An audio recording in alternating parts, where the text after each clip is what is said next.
You're welcome.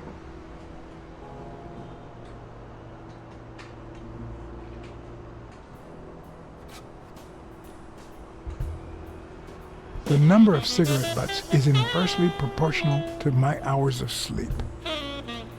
Ah, damn.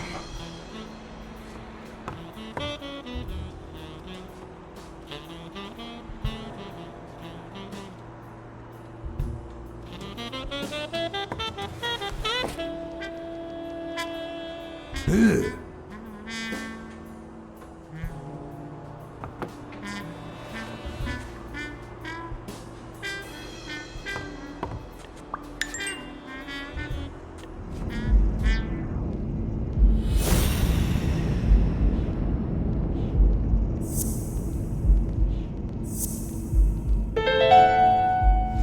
No, the footprints don't match. If Yale killed Dunn, he did it without stepping in the paint, or in different shoes.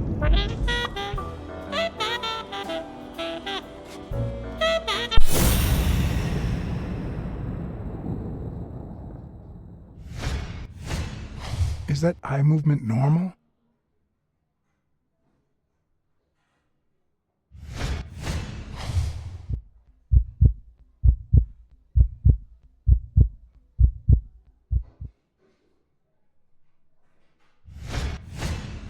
The hands say a lot about what's going on inside a person. He seems restless. Should I tell someone?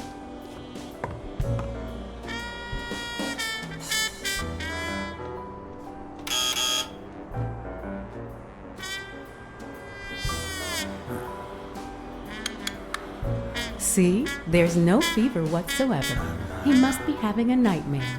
Are you sure? Wouldn't you have nightmares too, after what he went through yesterday? I know I sure wouldn't sleep. I have nightmares myself, but those go way back. Oh, the poor thing.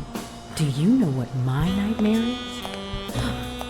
It's that witch I have to work with. Good thing she's got trauma surgery at 12:30, but I wish it were a little sooner, you know? Anyway, thank you for letting me know, and for bringing him in. You don't know how excited I am to be involved in a criminal case. It might not be important, but I need to take a look at his medical report.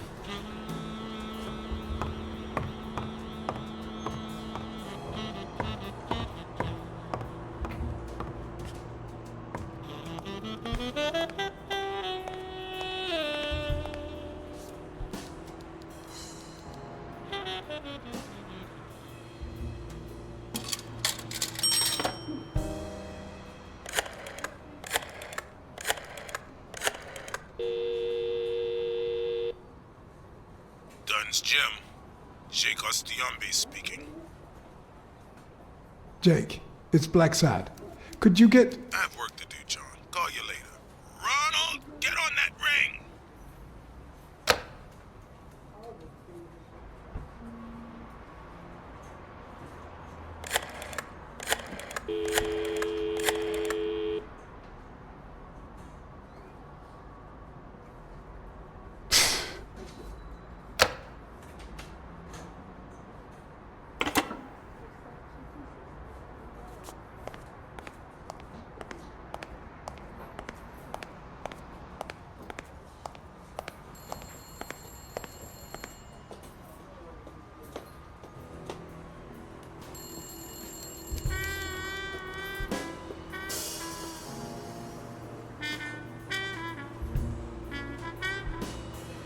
Hi. You're awake, handsome?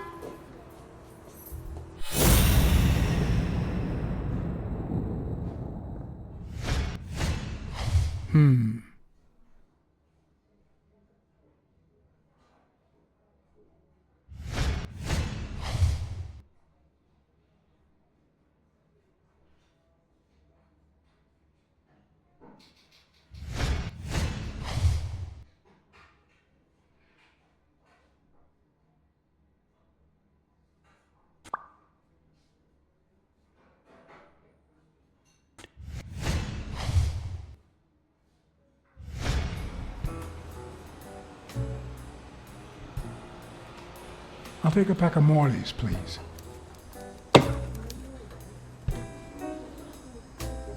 Honey, get me a pack of Morleys for Mr. Handsome.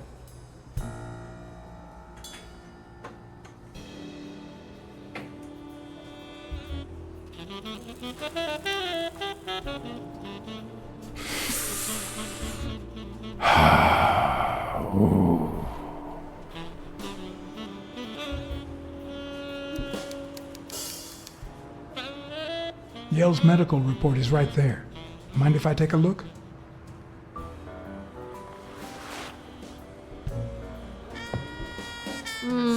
No, I don't think so, Handsome.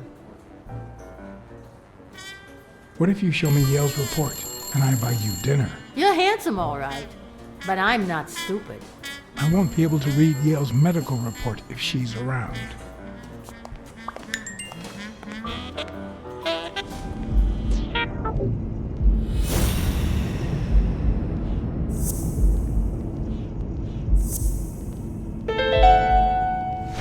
It seems like the Doe nurse will be assisting Dr. Talbot during his 12:30 surgery. In 4 hours. Could I get them to operate any sooner?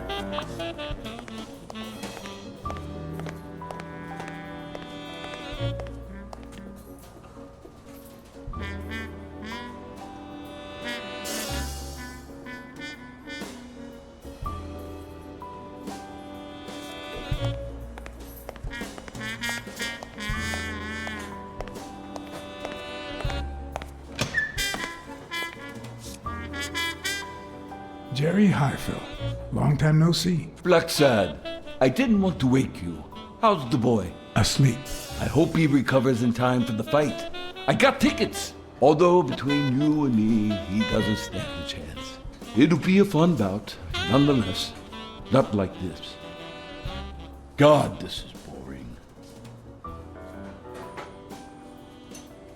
You want to smoke? Don't smoke or drink. No vice for me. Smoking's dirty. Alcohol goes straight to your head. And women, they're all just mean. Well, everyone except mine. Are you sure about that? Not even one little vice?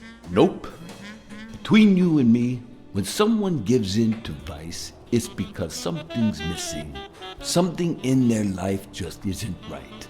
I've got a good wife, a good job, a good house, a good TV, and a good hobby.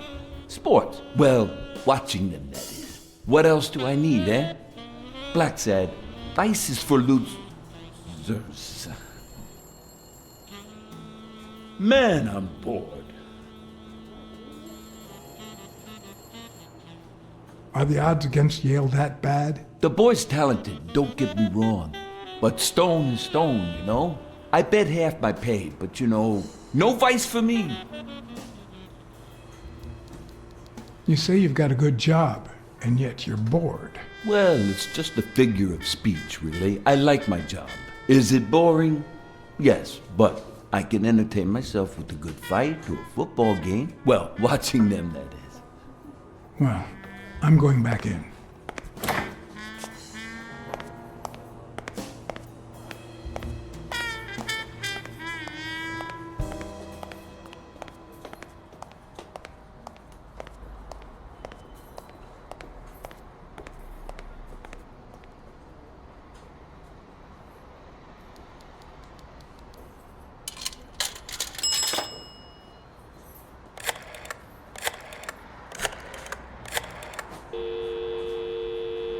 Trauma? Sherry speaking. Get Dr. Gregor Talbot, please. Yes, 1 minute. No, actually, Dr. Talbot won't be in until 12:30 according to my registry. Can I ask who's calling, please?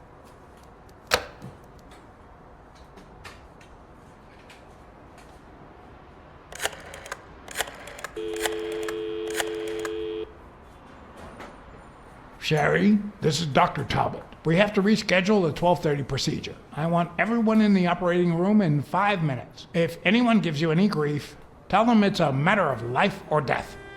Understood?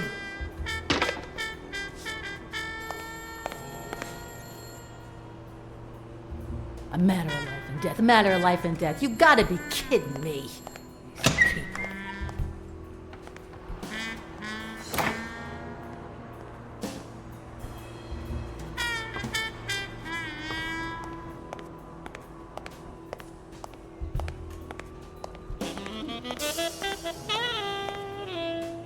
All right now. How do I put this? I need something that you have. Oh. Only if you guess why I'm giving it to you. You want to help me solve a criminal investigation. Well, aren't you smart? But be quick about it. You hear me, huh? If that witch comes back.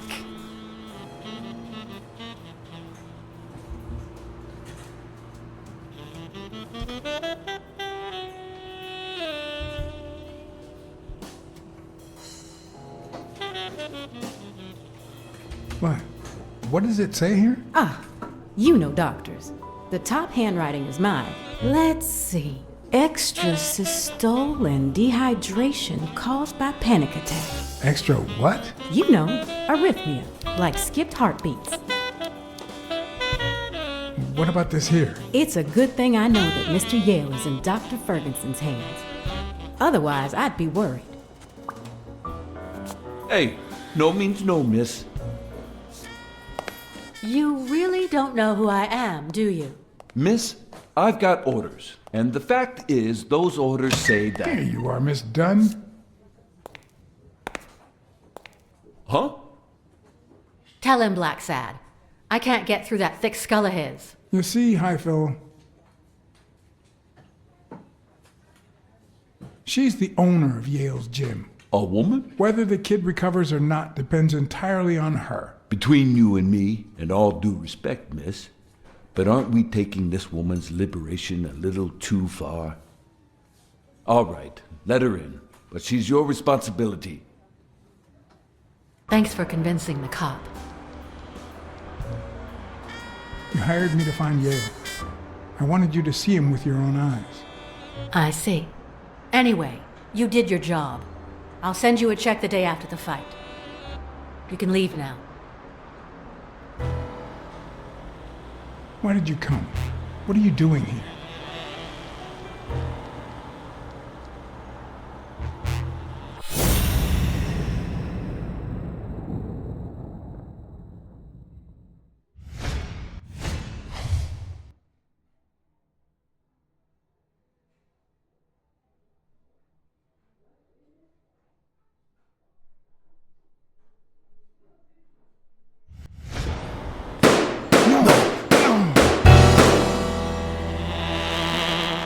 Why did you say that? Anyway, you did your job. I'll send you a check the day after the fight. You can leave now.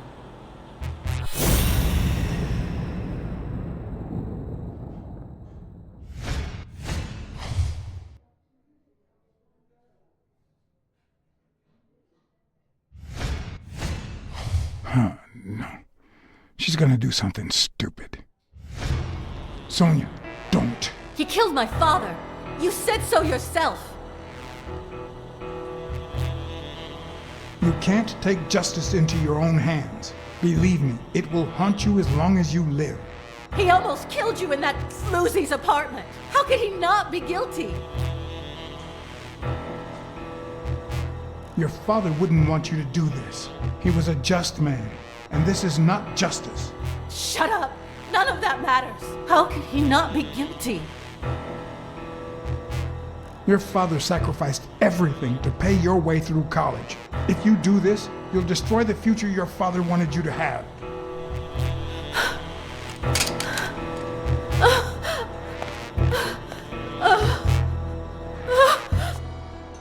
Shh. It's okay.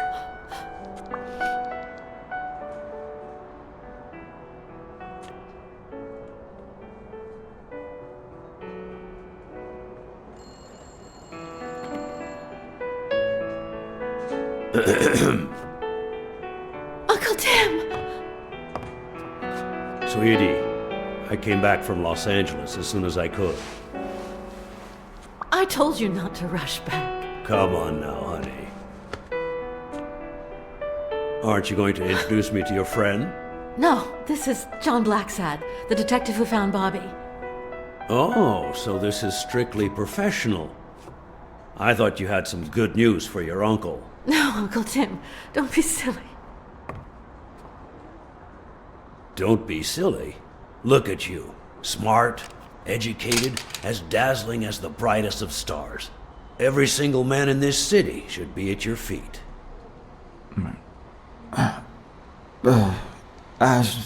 Come on, we'd better let him rest.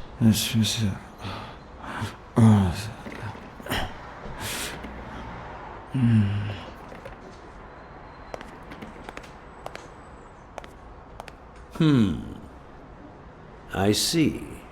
Let's say you're right and Bobby Yale is innocent. Who should we focus on now? We? Well, your father turned down my money, but he made me promise one thing, that I'd take care of you if anything happened to him. But I can... I know you're perfectly capable of managing that gym on your own, but we don't even know if he'll be ready to fight Stone. Besides, someone seems really invested in stopping that fight, and someone has to pay Mr. Blacksad to get to the bottom of all this. Please, talk some sense into her.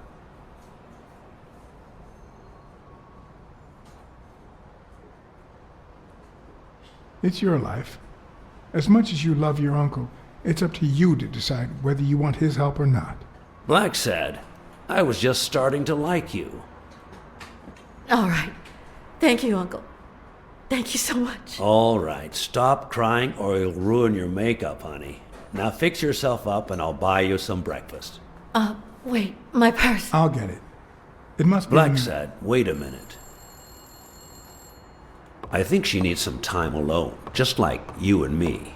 Listen, boy, do whatever it takes to find Joe's murder. Whatever it takes. If things get messy, don't worry. I'll clean them up. Deal? I'm not a vigilante. Well, suit yourself. Just get that ball to the end zone. No. Are you telling stories about the great iron arm again? Wait a minute. Of course. The Milestones quarterback. Tim Iron Arm Thorpe.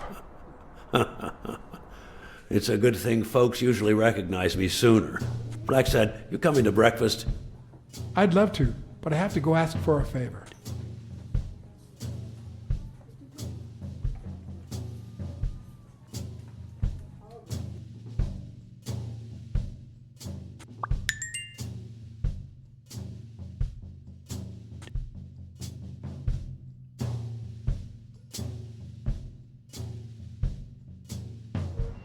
The investigation required that I ask Jake for a small favor. Or demand it, if worse came to worst.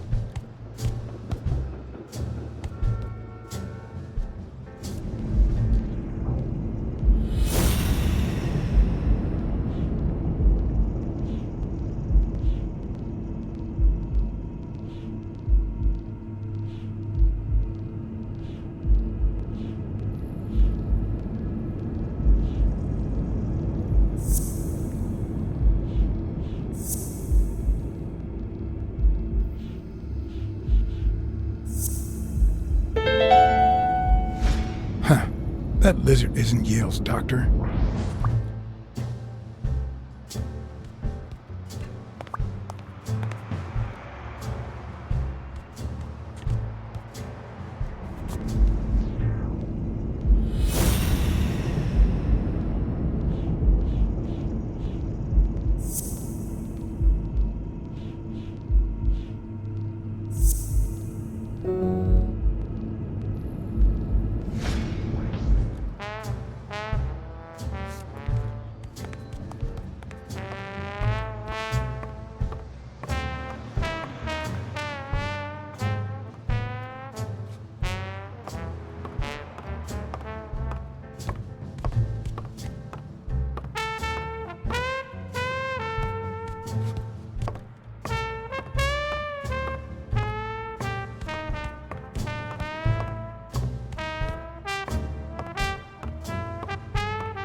Not the smartest cookie in the jar, nor the most tactful. But do I trust him? No. Do I consider him a friend? Yes.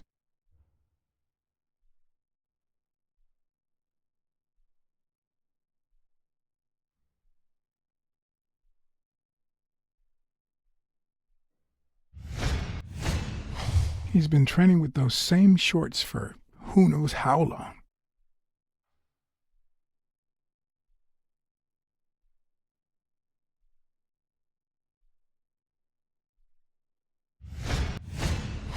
I hope he never feels inclined to hit me. He's twice my size.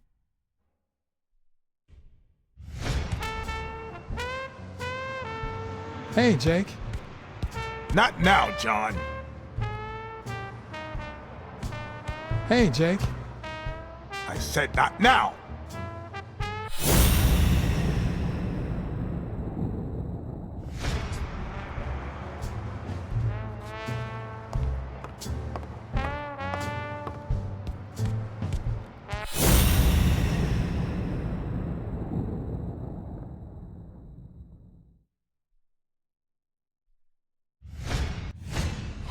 This one's got extra padding, just like Jake.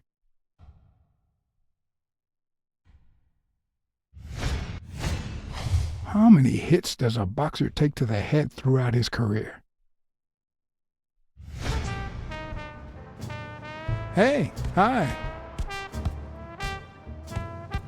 Hey, focus, will ya?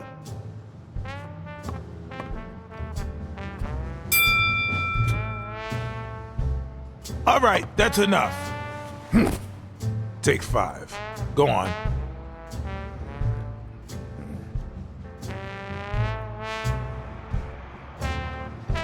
What, John? What's so important?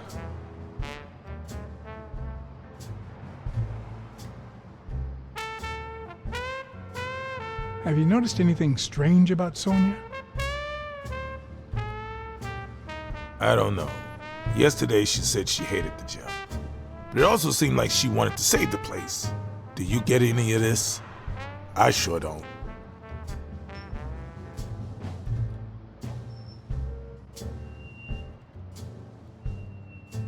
It might not have seemed that way, but she loved her dad. Believe me, I've got reasons to be certain. Why are you coaching that guy? Oh, that's right. You don't know. Sonia asked me to run the gym. Well, at least the fun part. As soon as Bobby Yale's back on his feet, I'll turn him into a champ. I'll make him crush stone. Just you wait. What? Why are you looking at me like that?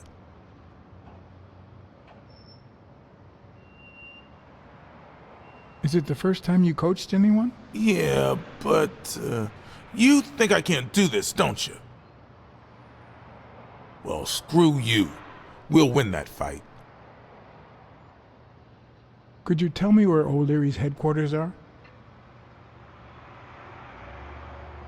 What for? No. You could get me into trouble. No way.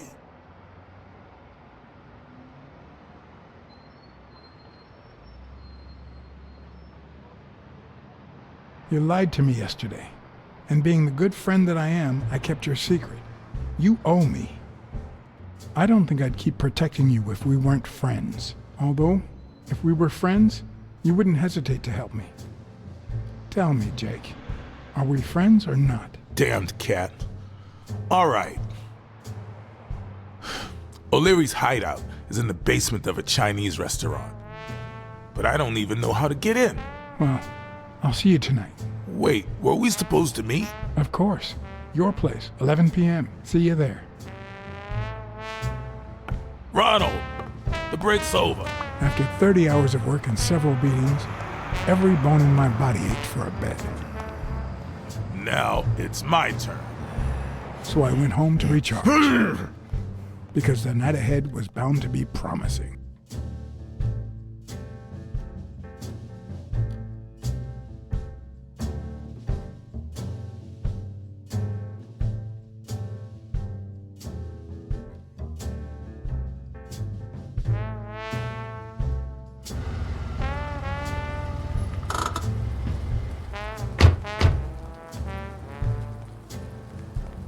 do you know about that basement?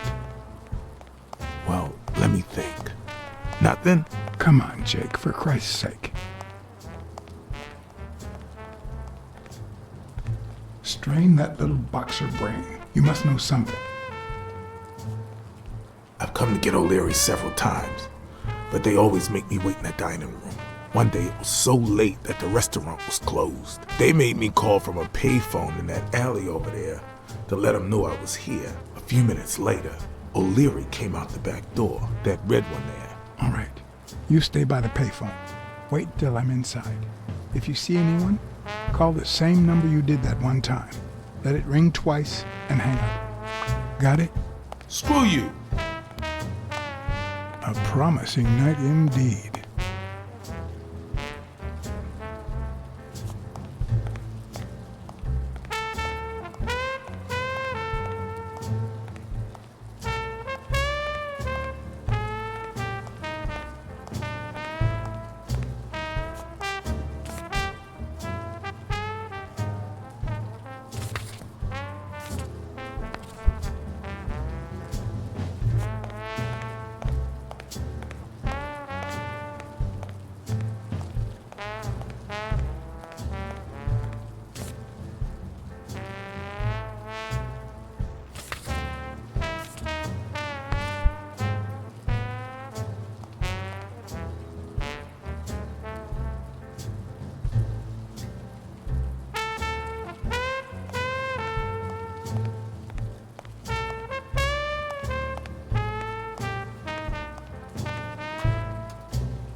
What happened? Should we run for it? Do I look like I'm in a hurry? Check out that graffiti. You're in On Leon Tong territory. Wow, I thought the Tong Wars had ended years ago. Maybe someone nostalgic just got bored. Damn Chinese mafias. Yeah, American mafias are infinitely better, no doubt. Are you done? What do you think? Okay, I'm going back through the alley. I'll let you know if I need anything.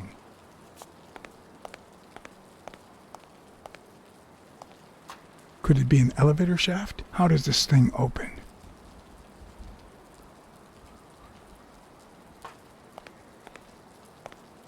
If only I could reach that box.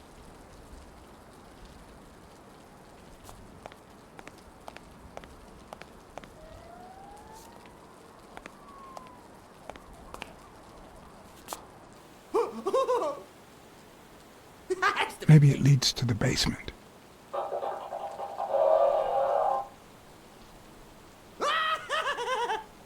I'm guessing it lights up when they ring at the main door.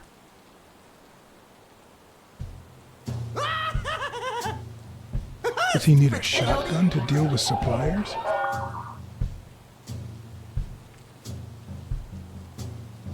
Would he even notice if I got in? Stupid cat.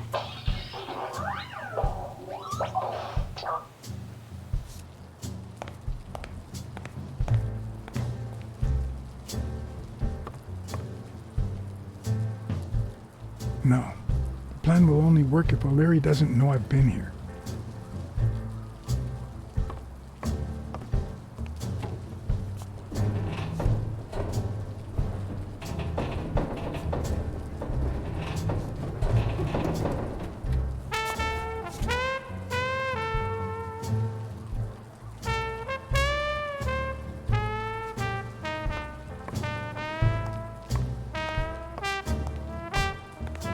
What's taking you so long? You want to switch places?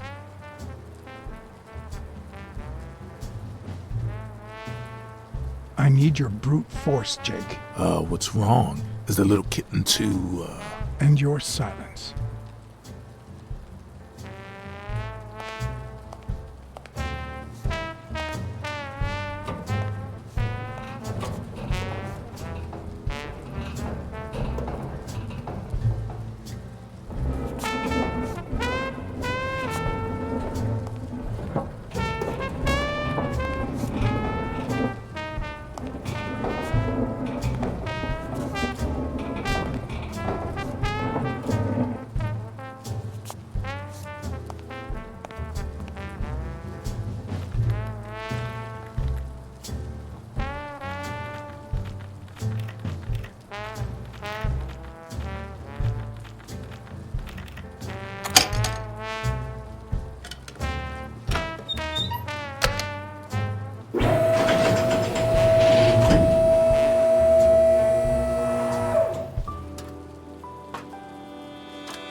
There are questions we only ask ourselves when it's far too late.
Oh, no, not now! Some answers only come to you when it's far too late. Who's there?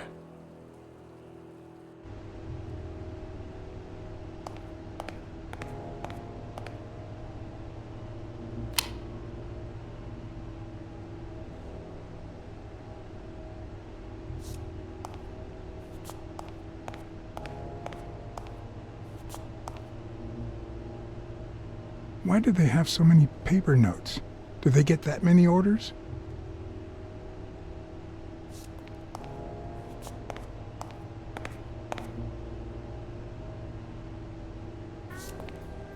Are they carpeting the floors?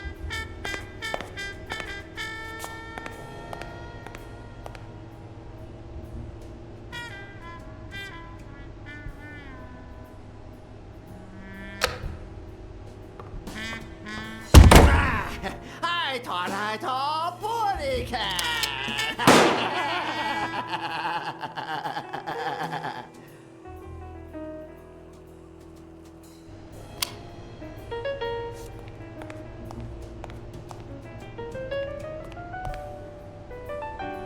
Why do they have so many paper notes? Do they get that many orders?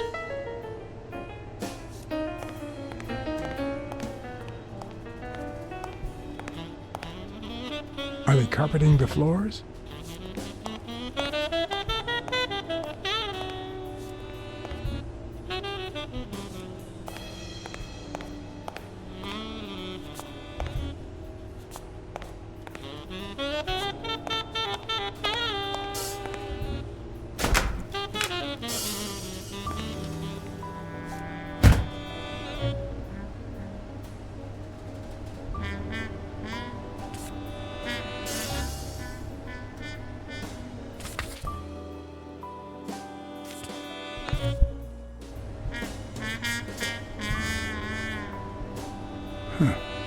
I was expecting some frozen bodies.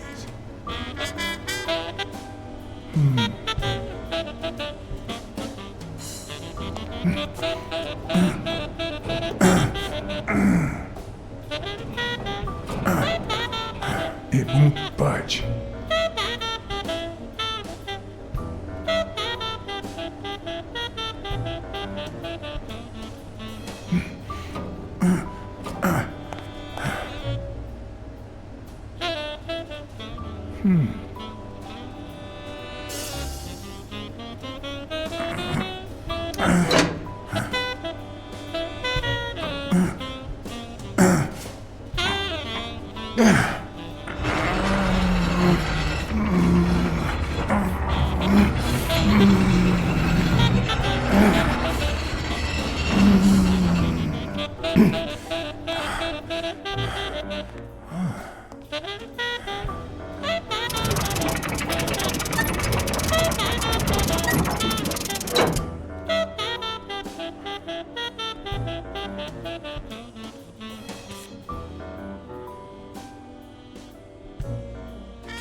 The odds are incredibly in Stone's favor.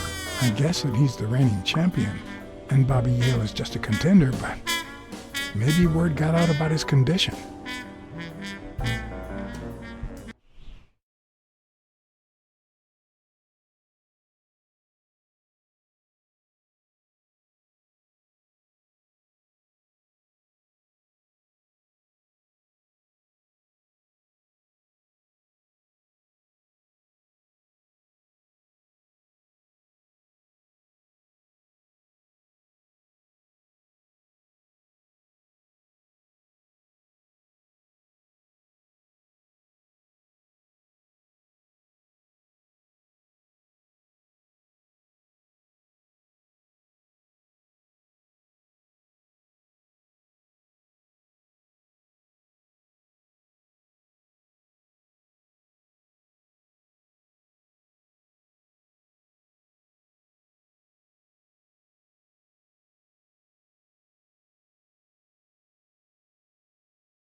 Huh.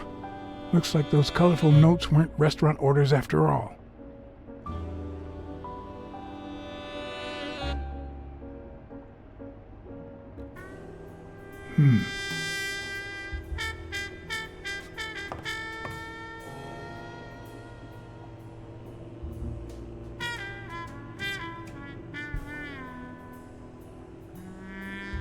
Does O'Leary have a network of pals?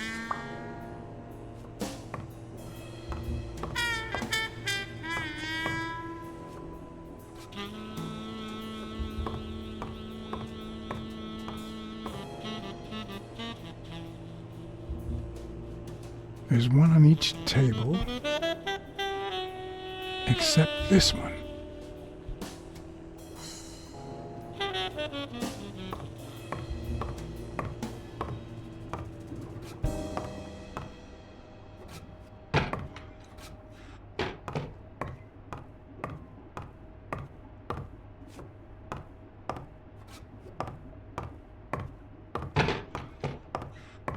Wow. I didn't realize you could place so many bets on a single baseball game.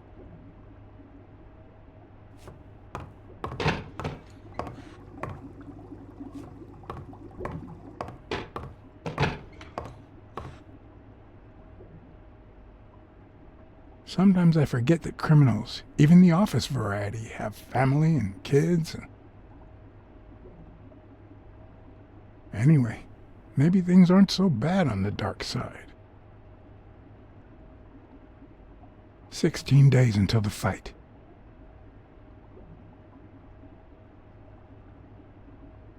A little thingamajig that adds on its own.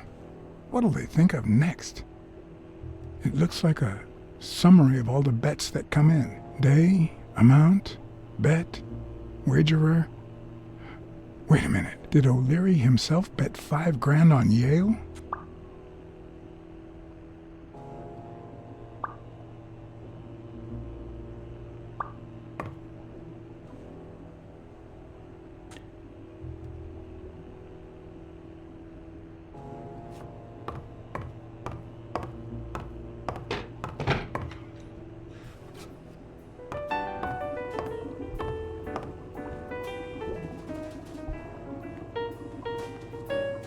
Could that be Ireland?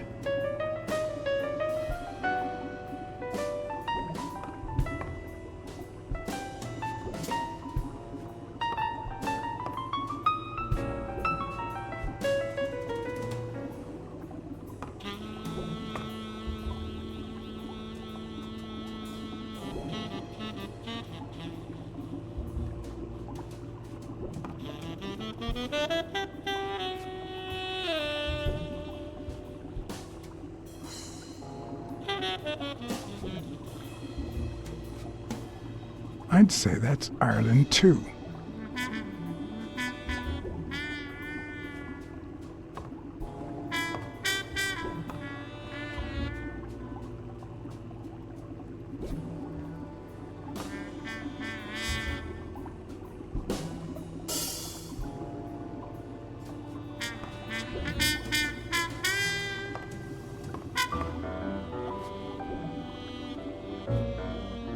Ireland, of course.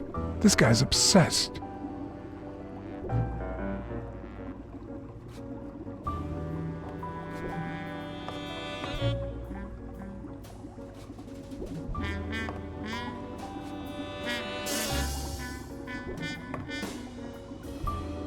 I hope I never become the object of O'Leary's obsession.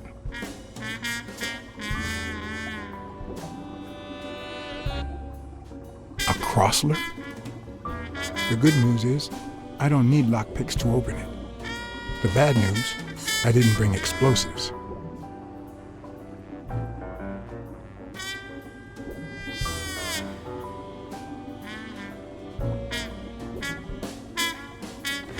Even Dunn had a gun in his office. O'Leary couldn't possibly be the exception.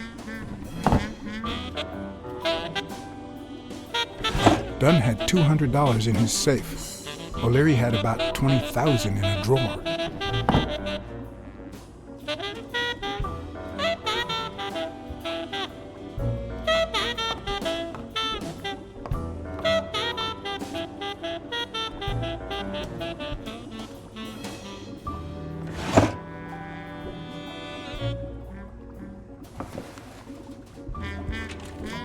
Limited edition copy 2 of 3.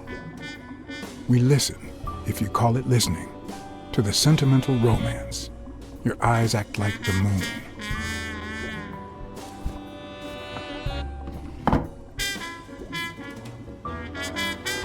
If they're not together anymore, why does O'Leary keep so many pictures of romantic moments with Helen Moore?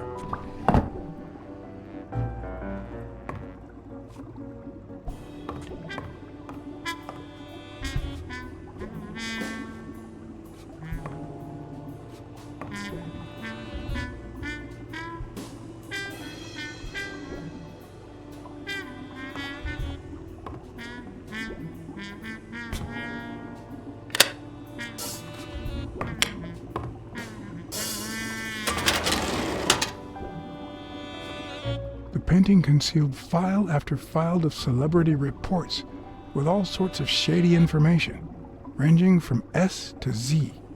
Almost all of them were athletes. Is that what O'Leary meant when he said that detectives and police officers were his friends?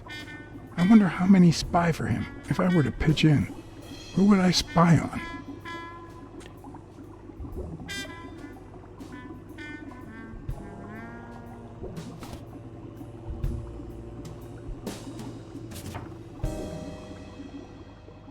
In Bobby Yale's folder, all I found was a log of his incredible stats as an aspiring champion. 20 victories, 16 by knockout. Although, at the end of the report, someone had underlined one word several times: untouchable.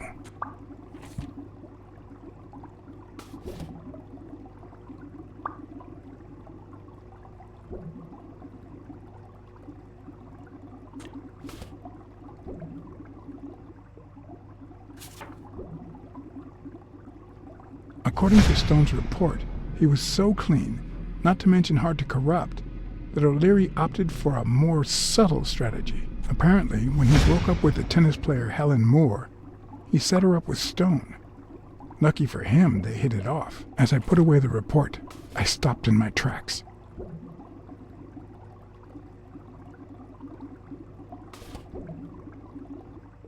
Did I really want to risk knowing what O'Leary had on my good friend, the incorruptible police commissioner?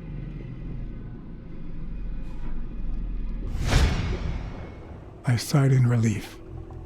O'Leary had tried to buy Smirnoff on several occasions, but failed. Luckily, O'Leary had nothing on him, or me.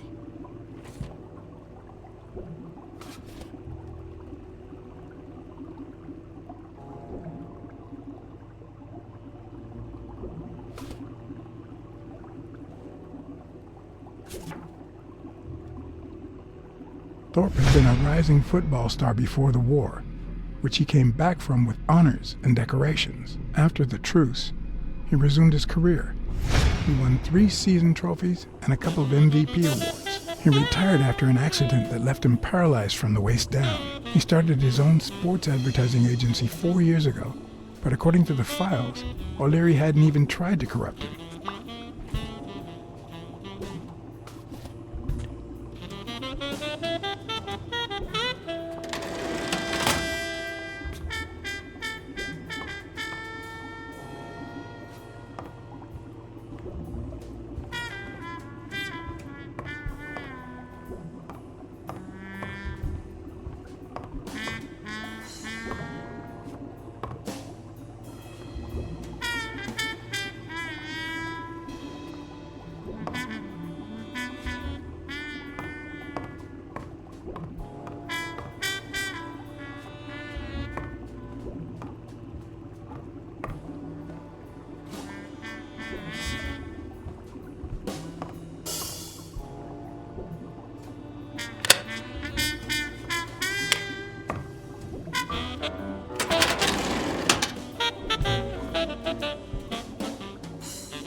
The report on Yale's father was the shortest of all, since only his name was left. Why?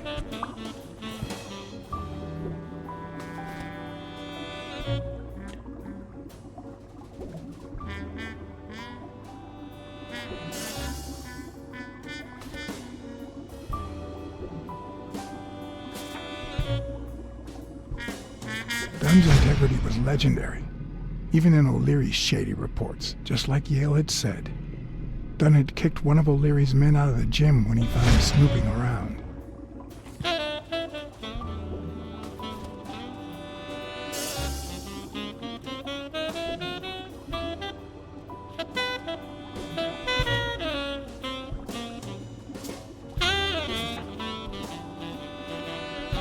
Cassidy's report was possibly the longest among all of O'Leary's files. Apparently, their rivalry went way back. So much so that they spied on each other in the most unthinkable ways. At least I was able to confirm what Yale had told me. Cassidy had threatened Dunn after he refused to join the managers' union.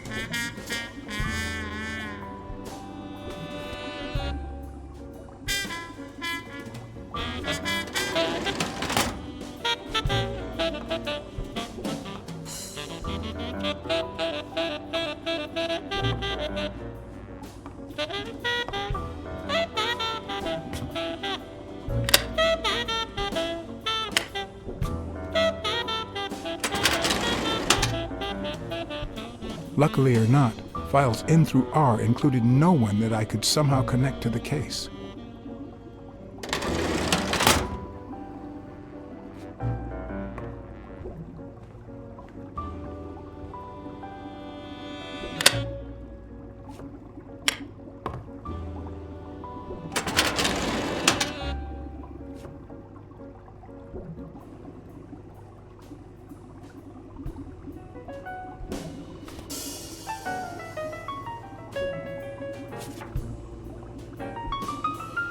Strange as it may seem, the reports revealed that O'Leary had hired Jake as a bodyguard precisely because he was absolutely clean.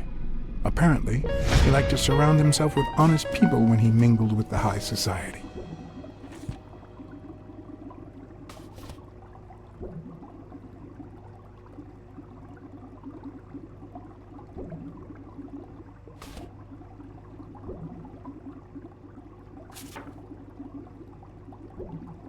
Helen Moore's file was, by far, one of the juiciest. She had been just a run-of-the-mill tennis player until O'Leary launched her career by rigging enough games to help her climb the ranking. However, O'Leary hadn't fixed any of her games in over a year. In spite of that, she remained undefeated. Be as it may, it was clear that O'Leary had enough information to ruin her career.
the O'Leary has threatened Stone with ruining Moore's career.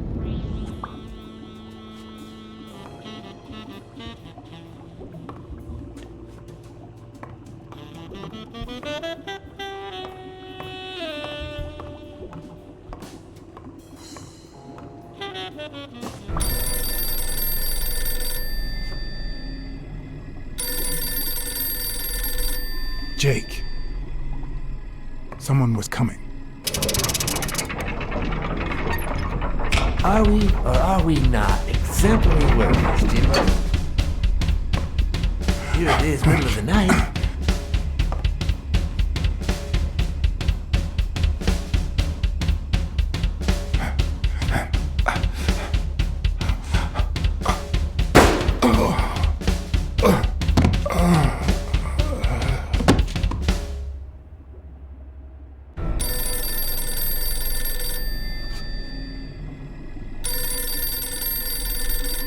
Jake.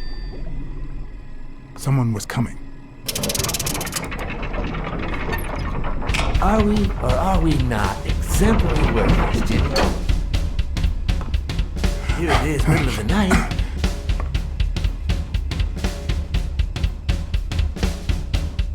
And we're working extra hours.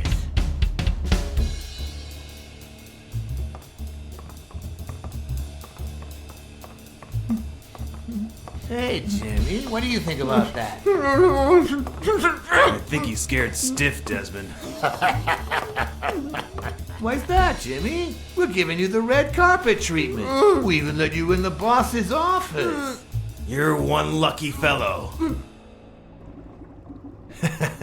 You can't say I don't treat you well, Jimmy.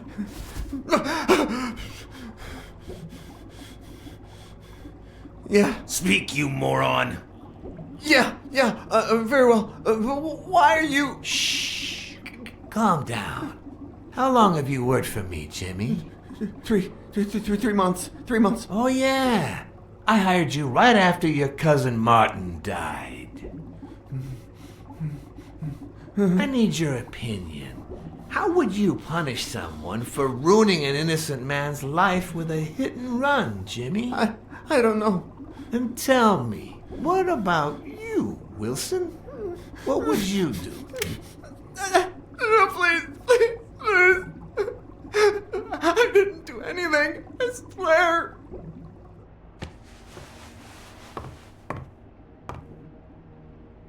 O'Leary, the police have surrounded you.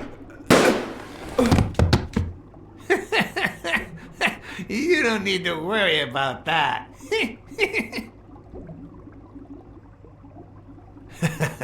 You can't say I don't treat you well, Jimmy.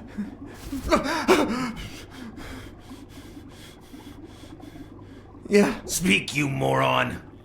Yeah, very well. Why are you... Shh.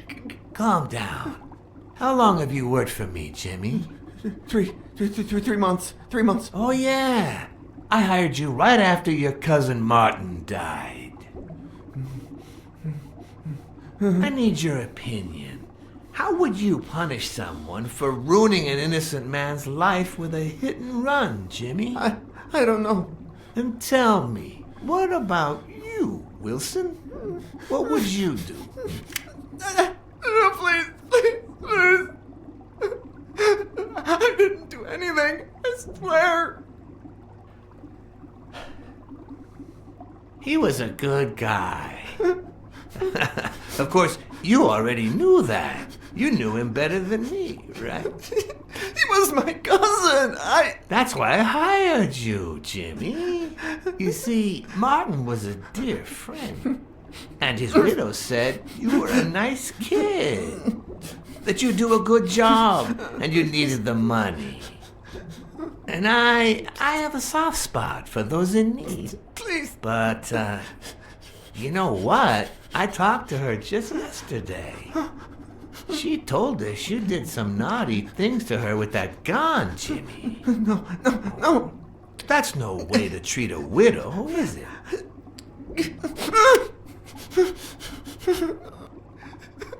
She's lying. Why would I do that? What about the kid? Are you so sure you know how long a kid can hold his breath? With his little head inside a toilet bowl? Son of a bitch. I didn't want to. It was his idea.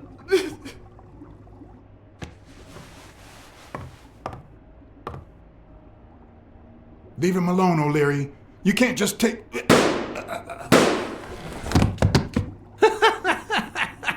Oh, yes. Yes, I can. What about the kid? Are you so sure you know how long a kid can hold his breath? With his little head inside a toilet bowl? Son of a bitch. I didn't want to. It was his idea. Selfishly, I was glad I hadn't risked my life to save Jimmy. Maybe not even someone like him deserves to die. But one could also argue that I didn't deserve to die for someone like him.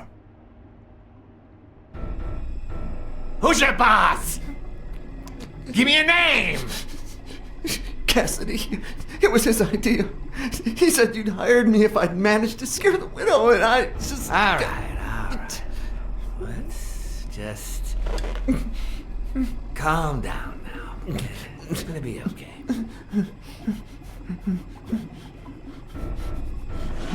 There are two sacred principles that rule my life. The first principle is the love for my family. I do anything to protect them. The second principle, I never put my future in the hands of fate. I always play it nice and safe.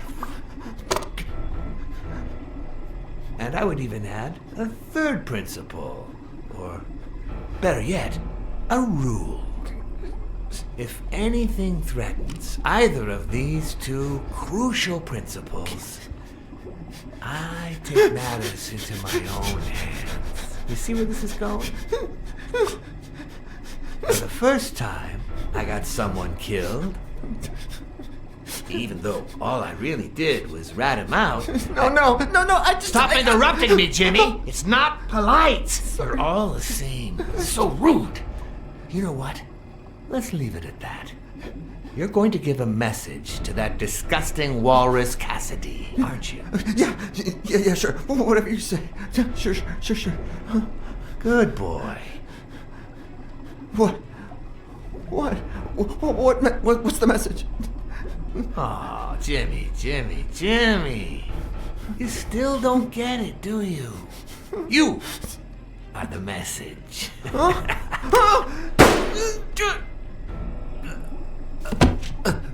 on. Wrap him up. Make sure Cassidy gets the message for breakfast, will you? I hope he chokes on it. Got it.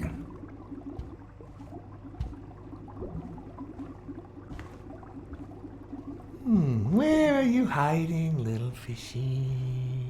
Once again, you didn't get to hear the end of my story.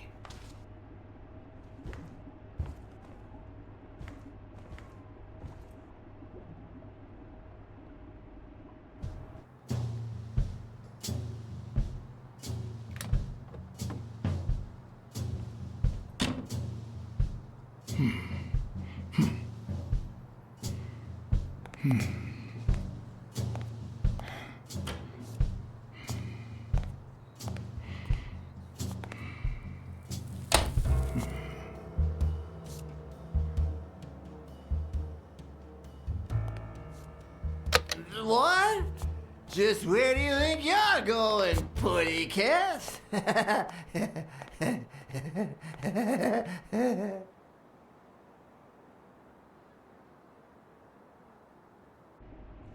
Two sacred principles rule my life.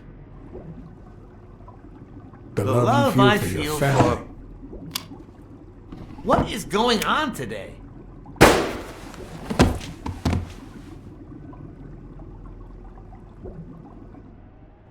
Two sacred principles rule my life. The The love love you I feel feel for Ireland. What is going on today?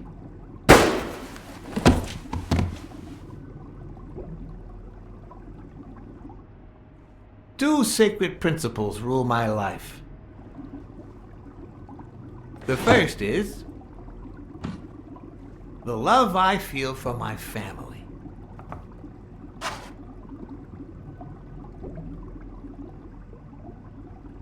The second,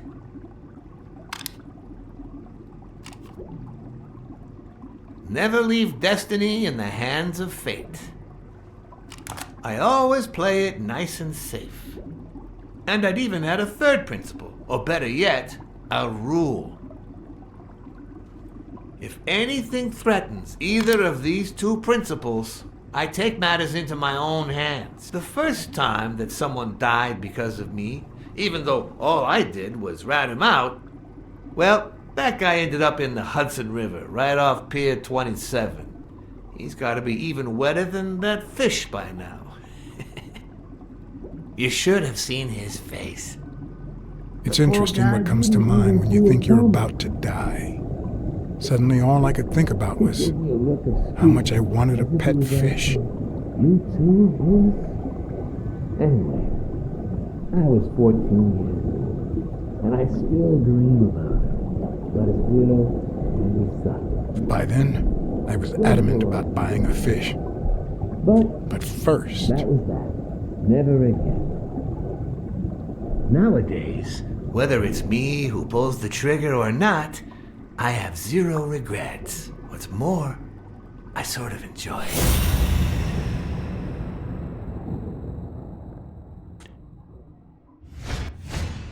His pupils are dilated, and there's a slight grin on his face. The bastard is enjoying himself.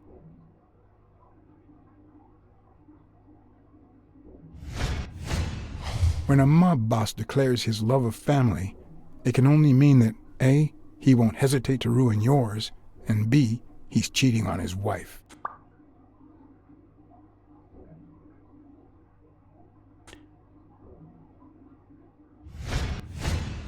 In case anyone had any doubts about who's the boss around here, I'll put my dirty feet on his luxurious table to prove that all of this is mine.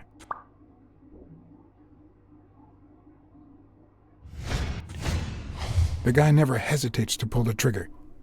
Even if I hadn't seen what he did to Jimmy, I'd know he's not bluffing. I knew I had it in me to get out of that place alive.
No. O'Leary's wife is having an affair with Colbert? Should I serve this to O'Leary on a silver platter? Or threaten Colbert so he'll get me out of this mess? And, well, that's it, I think.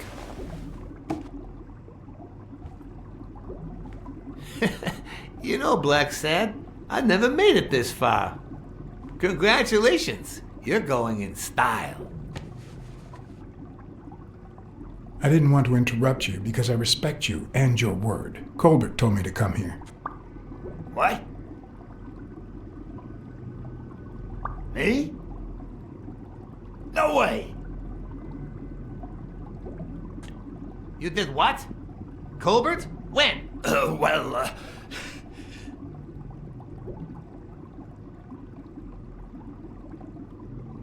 Yeah, remember? When I called you on the phone. Don't you remember that cocky drunk guy? No.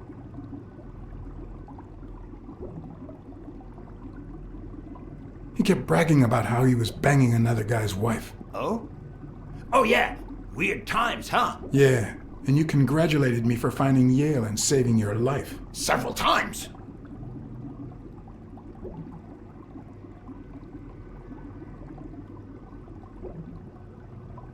Then I asked you if O'Leary would thank me somehow. And I thought it was a very reasonable assumption. And then you told me to come here to ask the boss himself. Yeah, I think you deserve it. Right, Desmond? Oh, Blacksad. Thank you. And sorry for jumping to conclusions. First, you get a random beating from Wilson. And here we are. When you shared what you'd found in Yale's apartment, well, it made me sort of want to trust you. But as you well know, you can't trust anyone in this world. Take it. It's only fair.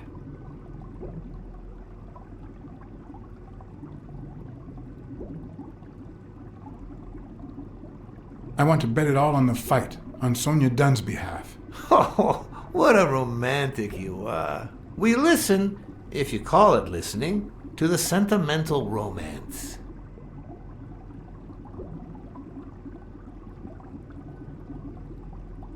Your eyes act like the moon. Ah, a cultured man. Anyway, go ahead. Place your bet. I bet it all on Yale.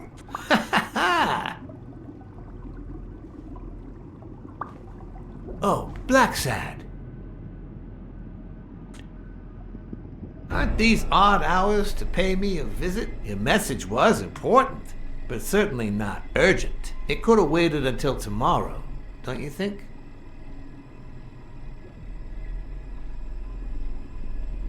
We cats and wolves hunt at night.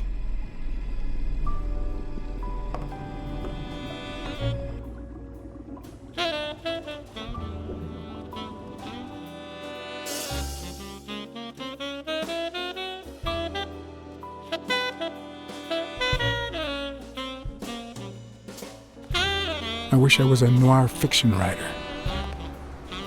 At this very moment, I could write a couple of pointed, ironic remarks for the narrator to recount what I just lived through. The dark, crooked alleys of New York reminded me of the state of my own soul.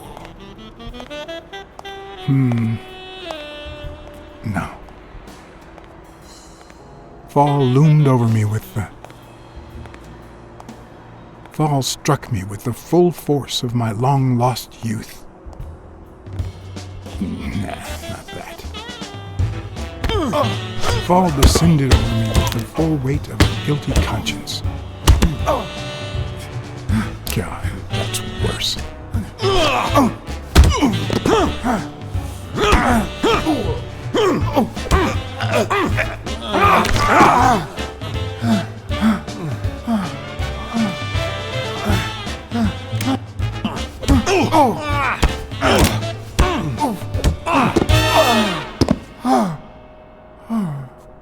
What were you thinking? He wants him alive.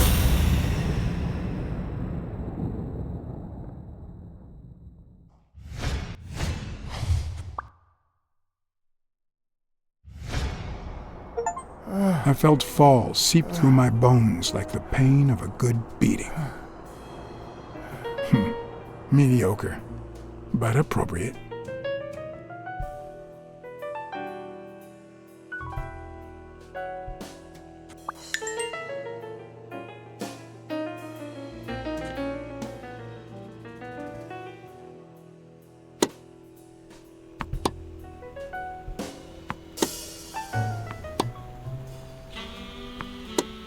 Against all odds, next morning I got a bright-eyed and bushy-tailed.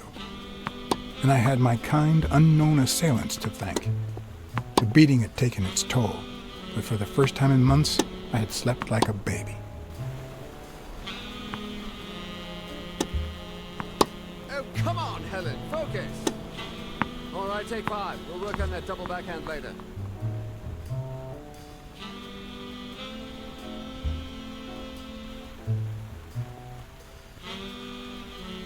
Well, Mr. Blackmore, what can I do for the FBI?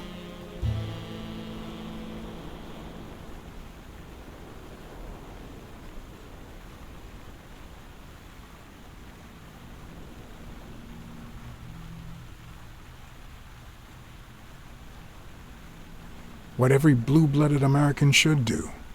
Ride the wave of success, on a global scale if possible. Yeah, sure. We have to beat those commies on every battlefield, be it in Korea, a clay court, or Wimbledon. But that's not what you mean, right?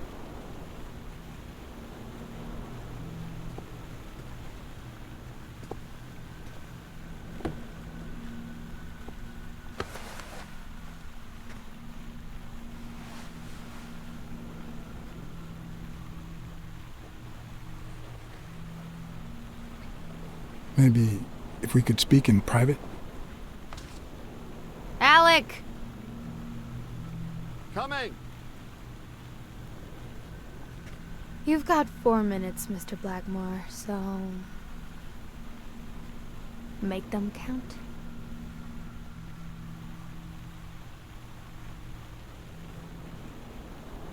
They say you're currently involved with Al Stone, the boxer. Is that correct? Wow. The FBI sure knows what it's doing. So, out of the 100 million Americans who know about that, who did you extort to get such highly confidential information? Don't beat around the bush. We know why you're with him. Oh, so you like his biceps too? Desmond O'Leary asked you to seduce Stone. Why? What? No, I met Al by chance at a party. A party hosted by Desmond O'Leary. No, that can't be. No one is that shrewd. Not even him. Damn, I hate that bastard.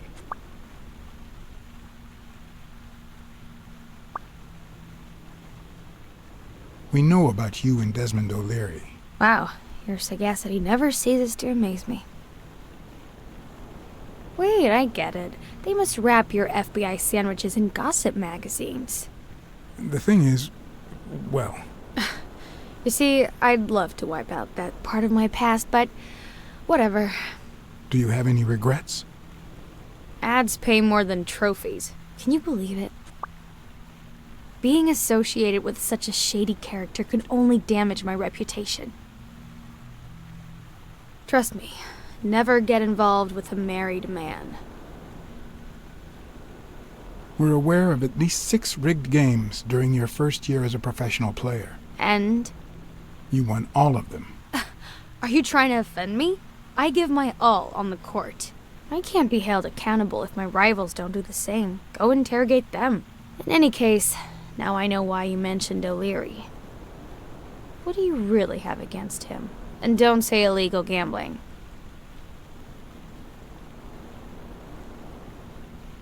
O'Leary is a goddamn commie. A full-fledged traitor. What?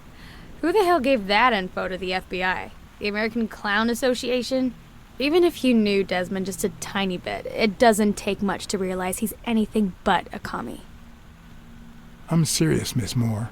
America can't afford to let anyone shake its foundations like that. And America's sweetheart can't afford it either. Help us out.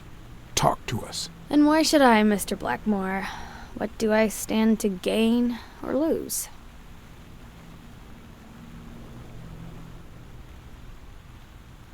I'm sure you're aware that we could end your career if what we know goes public. But no one wants that to happen, right? This is actually quite simple.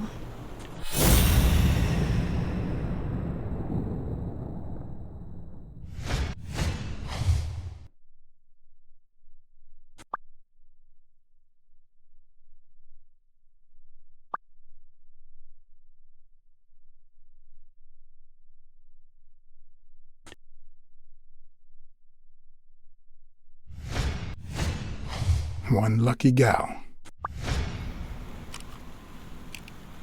You have a light, sir?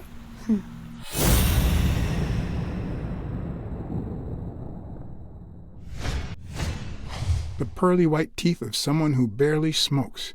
Am I making her nervous? Damn. I'm almost out of fluid.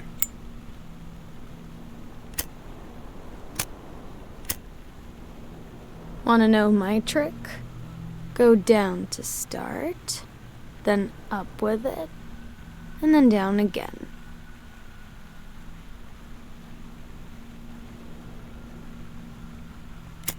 Almost.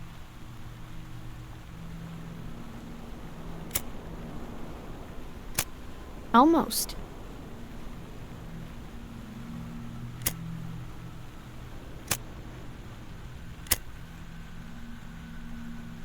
Thanks.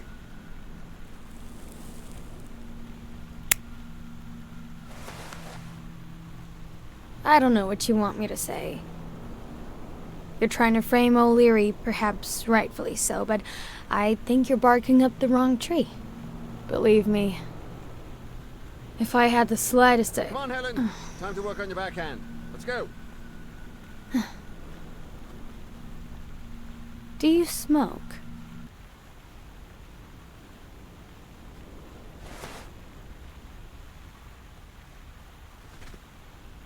Nice meeting you, Mr. Blackmore.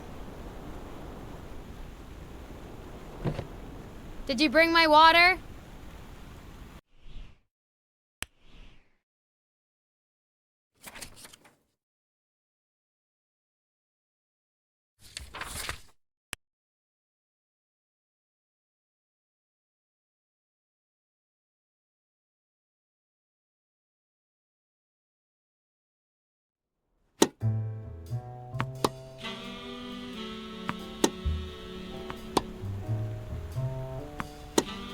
Against all odds, next morning I got up bright-eyed and bushy-tailed.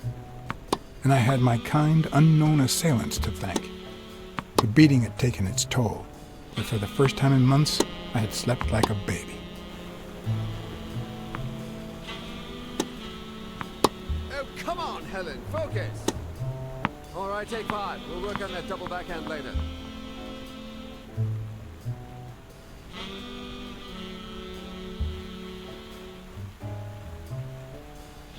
Well, Mr. Blackmore, what can I do for the FBI?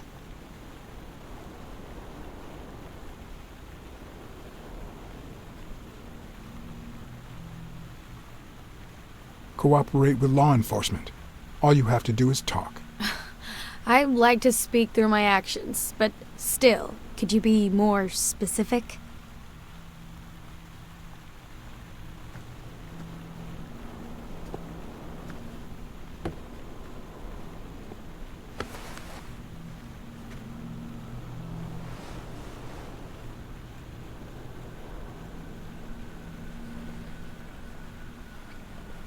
Maybe if we could speak in private?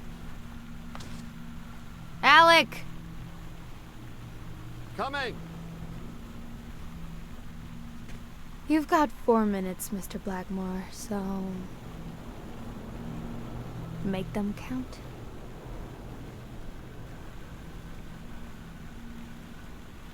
We know about you and Desmond O'Leary. Wow, the FBI sure knows what it's doing. So, out of the 100 million Americans who know about that, who did you extort to get such highly confidential information? The thing is, well...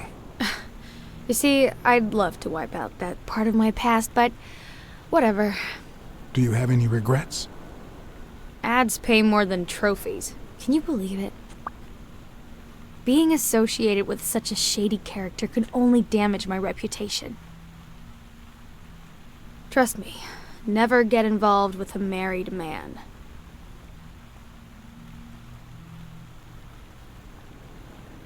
They say you're currently involved with Al Stone, the boxer. Is that correct? Wow, your sagacity never ceases to amaze me. Don't beat around the bush. We know why you're with him. Oh, so you like his biceps too? Desmond O'Leary asked you to seduce Stone. Why? What? No, I met Al by chance at a party. A party hosted by Desmond O'Leary. No, that can't be. No one is that shrewd. Not even him. Damn, I hate that bastard.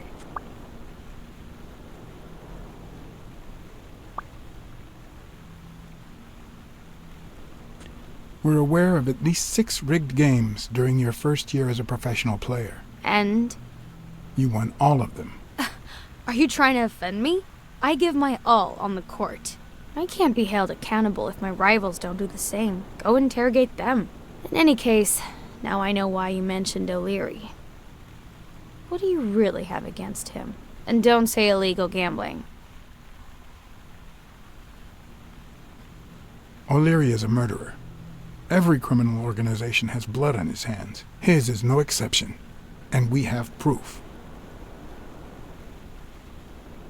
I'm serious, Miss Moore. America can't afford to let anyone shake its foundations like that. And America's sweetheart can't afford it either. Help us out. Talk to us. And why should I, Mr. Blackmore? What do I stand to gain or lose? The FBI always returns a favor. Oh yeah? Are they gonna rig my games? This is actually quite simple.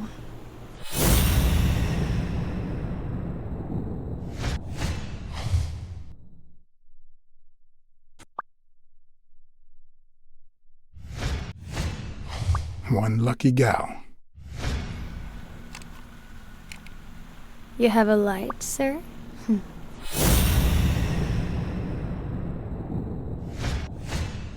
The pearly white teeth of someone who barely smokes.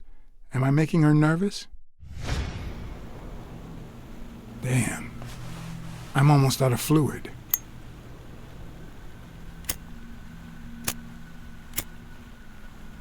Wanna know my trick? Go down to start, then up with it, and then down again.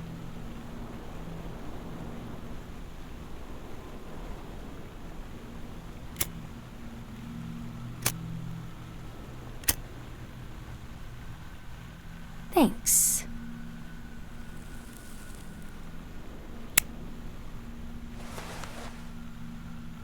I don't know what you want me to say. You're trying to frame O'Leary, perhaps rightfully so, but I think you're barking up the wrong tree. Believe me, if I had the slightest... Come on, Helen. Time to work on your backhand. Let's go. Do you smoke? Nice meeting you, Mr. Blackmore.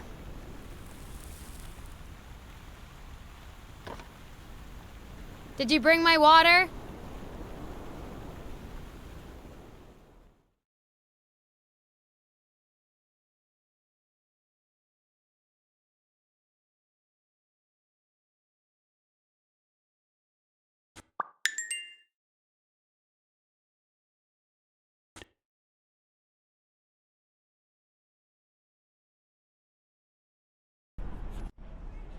America's sweetheart gave you her cigarette? Dear God, she has the hots for you! I can't believe you said good old Weekly to investigate that stupid walrus while you were hanging out with Helen Moore herself! So, what do you say, you and me, we change places next time, huh? Your turn. Now tell me, what did you find out? You're gonna love this. You ready? I've got news, but I happen to also have a Blacksad. Thank you so much, Mr. Blacksad. Huh? Oh, Mrs. Colbert. My husband woke me up this morning with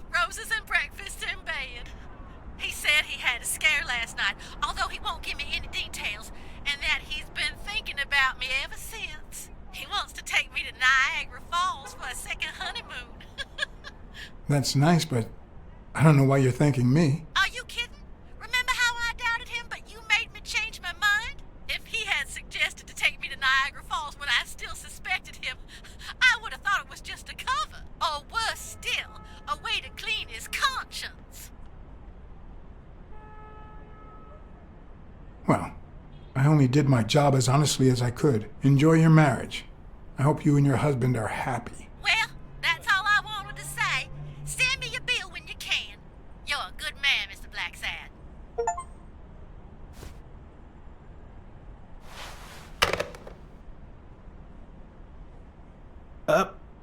But what just happened? Is there anything you didn't tell me? Maybe. But now it's your turn. Tell me about Cassidy. Come on, spit it out. I didn't find anything suggesting that Cassidy had anything to do with Dunn's murder, but... That's quite the tale. But I know Cassidy will be playing poker tonight with one Howard M. Farnham II, a Texas tycoon looking to get his claws on the boxing business. I also know that he and Cassidy have never met in person, and that Farnham, who's staying at the Balford Hotel, hasn't left his room. Apparently, he spent the night with 3 bottles of bourbon. So, here's my incredible plan. I'll go to the hotel, I'd knock him out, and then take his place in the poker game. That way, I'll get Cassidy talking. What do you think? Incredible, right? Didn't we agree that you would handle Helen more while I dealt with Cassidy next time? No?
Good afternoon, Mr. Farnham. What's going on? Allow me to introduce myself.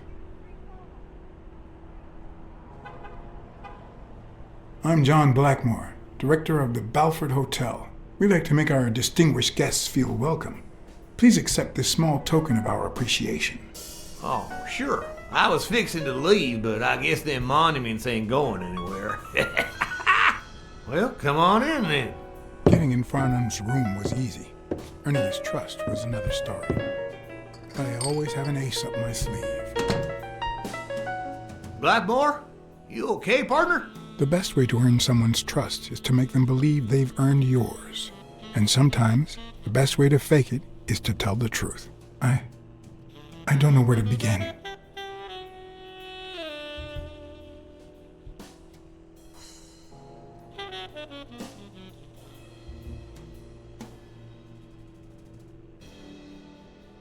I accepted money I don't deserve, and now it weighs on my conscience. Let me tell you something about life and business, son. Our Lord didn't separate his creation into rich and poor just for the fun of it. If a man has the money, that's proof enough he doesn't deserve it. You hear what I'm saying? One of the tricks of this trade is to be wary of the biases we all have. They cloud our judgment and blur the person in front of us, painting them with the shades of our preconceived notions of who they should be. But every once in a while, you run into someone so locked in personality that they can only be regarded as a stereotype. Farnham was a disgrace, not only to himself, but but to Texas and the entire human race. To think I had to impersonate him. I wish I was like you. You seem so content, so free of burdens. Stop right there, partner. You think this old dog don't have ticks? Let me tell you something about my first wife. Woo-wee! Once I had gained Farnham's trust, the hard part was deciding what I needed to know to become him and not get myself killed.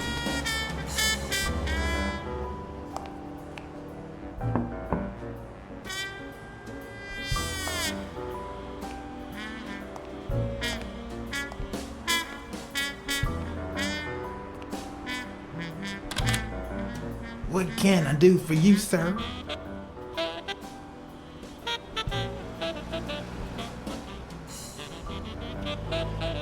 Howdy. My name's Howard M. Farnham II. Okay. Should I know you? What can I do for you, sir? I'm here to play me some poker. You got the wrong place, sir. Did you miss the barbershop sign above the door? You have a good evening, sir. Wait,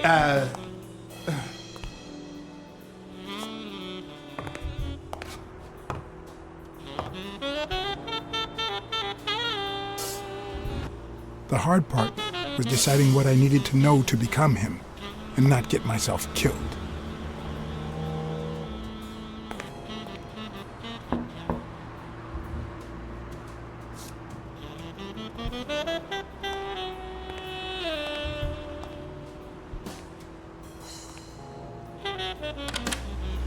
What can I do for you, sir? Farnham was one hell of a drinker. I had to get the information out of him before he drank himself unconscious. Otherwise, I'd have to find that information myself.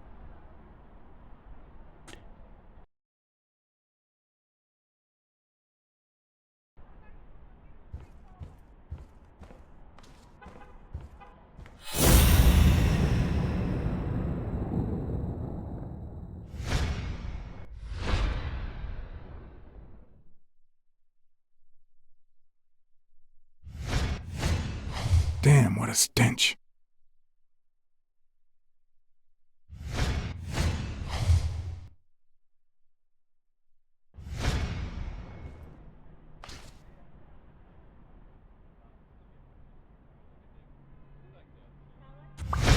yes, I got a Vietnamese slave last time. No, please, come in.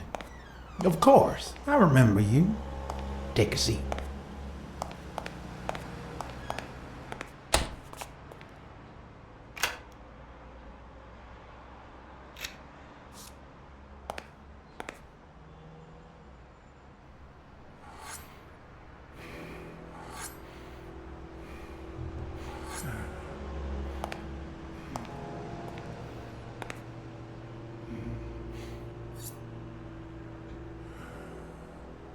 I'm sure you'll understand we can't be too careful.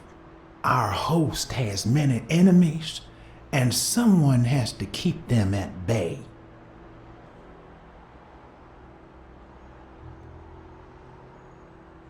Sure, I get it. I'm glad to hear that. Now, please answer my question. How much does it cost to get yourself a clean Vietnamese shave? Man, sure enough, booze put the nail on the coffin of my first marriage. You know, the wife that caught me cheating with the maid. My second marriage, too. You know what I did to her daddy? Same old with several mistresses. So I decided to stick to my guns and only deal with hookers. Even if I did end up marrying some. I feel you, Mr. Farnham. So I'm going to be honest with you. I spent all my savings on poker. And if I had any money left, I'd spend that too. Poker's not the trouble. It's the playing with no bills in your pocket that's the trouble. Oh, trust me. I had plenty of bills. Come on now. You ain't got a pot to piss in, son. I just paid 10 years worth of your salary, fixing to play me some poker, And that's no more than petty cash to me. Petty cash, to be honest. I asked you how much. Of course they gave me one receipt. These things I am, boy. Wait, I'll show you. I gotta get somewhere. Just a sec. I'll get it. I just put it over. I think I'll be right back.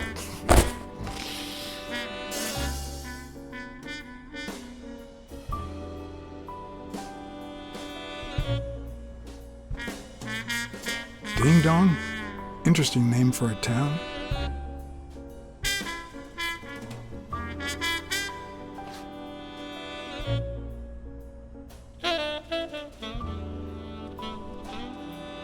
Why didn't you just say you had the receipt in your pocket? I'm almost certain, but tell me, who told you to come to this barber shop?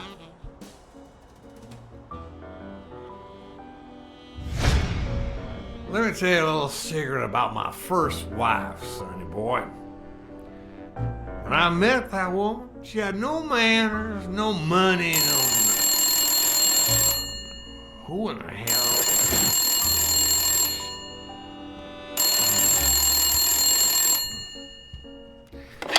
Farnham. My God, if it ain't the hero of the day.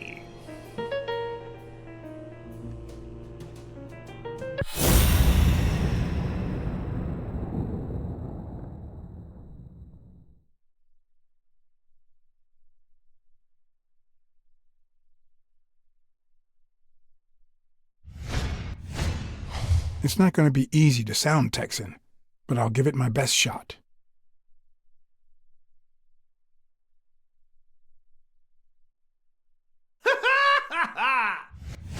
I probably don't need to imitate his gestures during the game, but it certainly wouldn't hurt to try.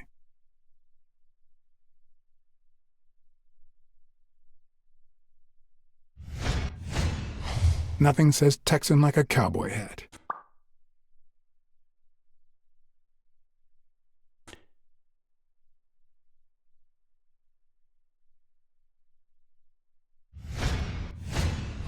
With this and that hat, I'll really look the part.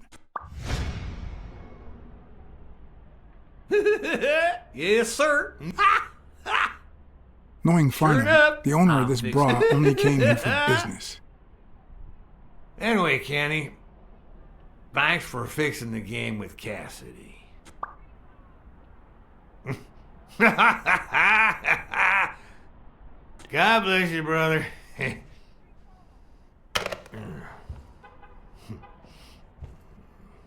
The craziest goddamn Texan in New York. My good old friend Kenny, craziest goddamn Texan in New York. You know how many Kennys there are in New York? Kenny who?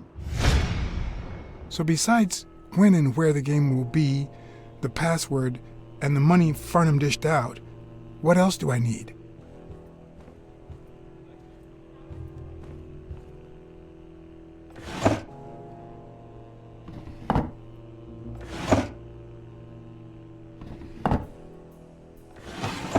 Not even a Bible. At least it's comforting to know that when Farnham drinks too much, his female companions have less of a hard time. They smell like a party.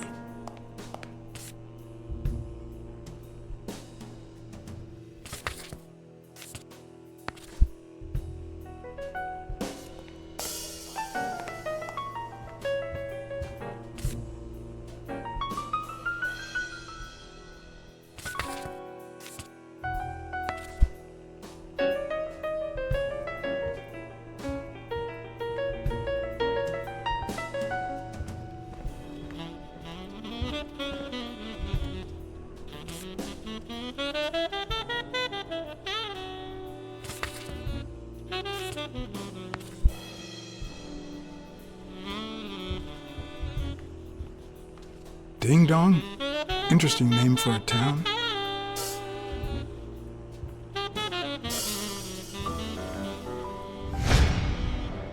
Kenny. Hey, do you think you can't be friends with someone and not know their last name? Let me think. No.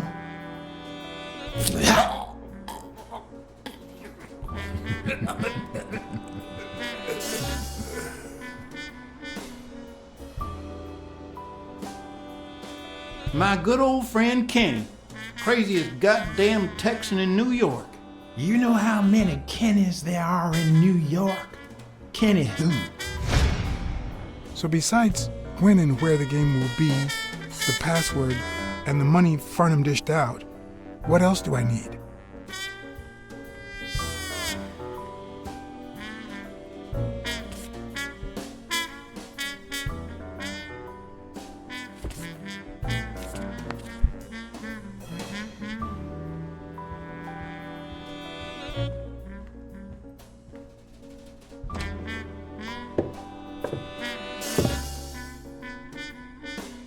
Luckily, there was only one Kinney in Farnham's address book, Kinney Eakes, residing at...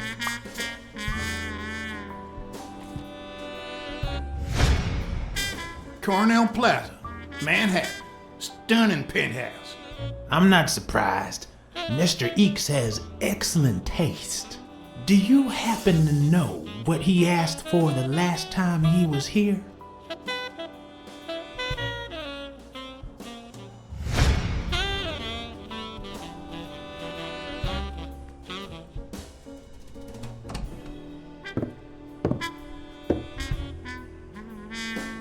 No matter how superficial someone may seem, there's always a way to win their heart.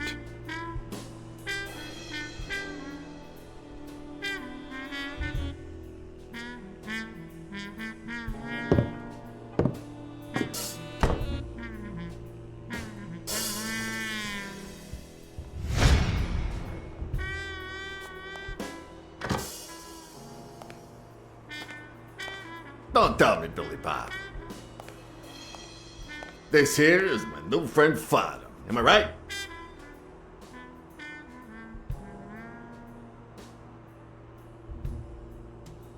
Sure enough, your barber was fixing to give me a shave. You can get a good shave at another time. Billy Bob is always at our beck and call. Of course. Hey, come on. Let's get in there before they finish all the bourbon without us. I haven't frisked him yet, sir. I don't think that'll be necessary. Mr. Farnham here, he's an honest Texan. And I'm sure he'll hand over his weapon if we ask him to. Right? Sure, but you better take good care of my girl. It'll be my pleasure.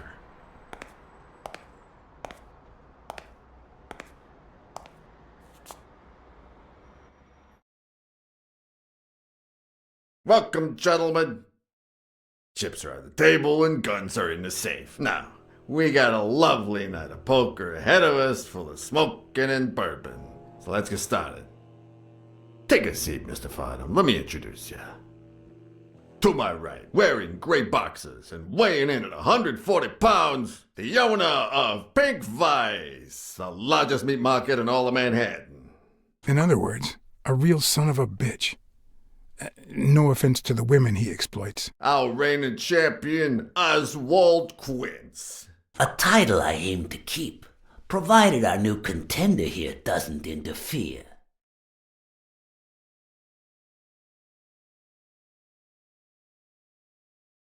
Y'all are dealing with the worst player in Texas. You're just trying to make me overconfident, aren't you? The truth is that our friend Farnham owns the largest and, I dare say, most entertaining establishment in Texas. Really? So we're colleagues then? Yeah, you wish, Quince. He owns a casino. Damn. And it's not even in Austin or Dallas. It's actually in a little town called, what was it? Darn it. I looked it up the other day. Had a funny ring to it. I hate it when this happens. I thought they moved all Texan casinos to Vegas, where gambling is legal. You mean Ding Dong, Texas? Ding dong! That's it.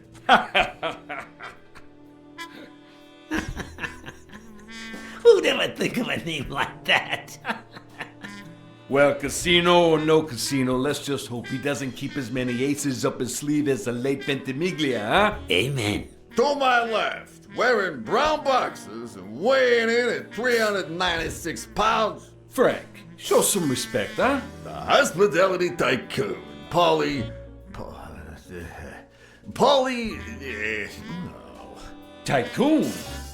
I just own a small bar with pool tables. Clients drink close to nothing and play even less, but certain business transactions just couldn't happen anywhere else. Damn it, Polly. Why don't I know your last name? Because they took it away from me.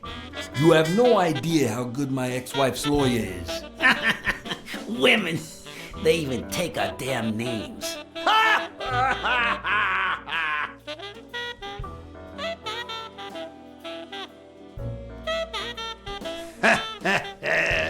You're too much, Polly.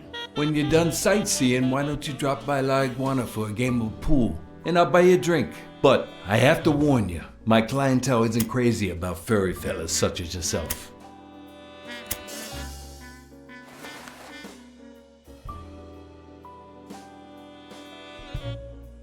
Thanks. I love me some pool. Perfect. It'll be my pleasure. You're looking to start your own pool business, Farnham? This guy here wants to start a boxing association in Texas. Guess who he's turning to for advice? To be honest, several things got me worried, so I'd be much obliged for any counseling. So, what worries you?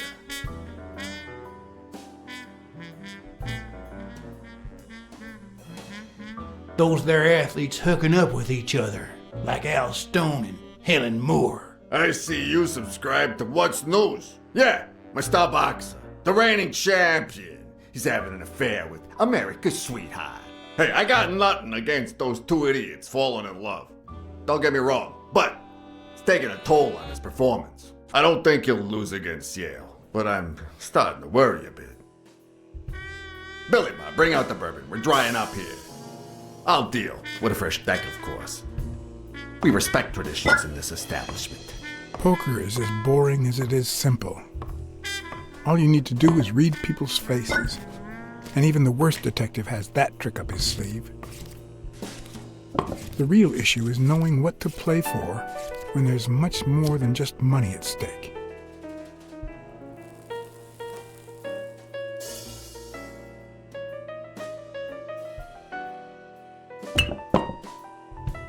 Damn it! What again? How many games have you won, Farnham? The worst player in Texas, huh? Hey, Quint, you better start unbuckling that championship belt. This ain't over yet. Mark my words. Farnham will be calling his wife before the night is over. Ha! Oh, hey. By the way, did you guys hear about Kenny's wife? Pretty tragic, huh? What happened? Oh, plain bad luck. Hey, but Farnham, I'm sure you know more about it than I do.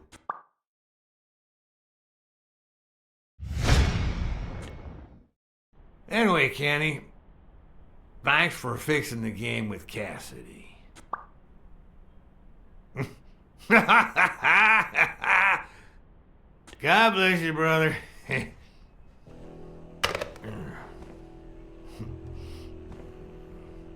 Craziest goddamn Texan in New York.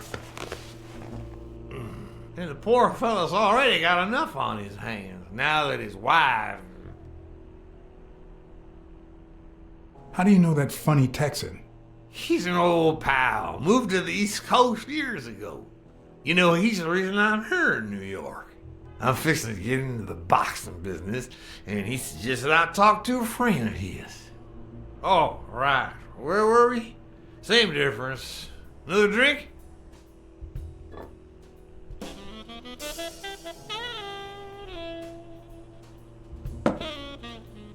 Oh, seriously, where were we?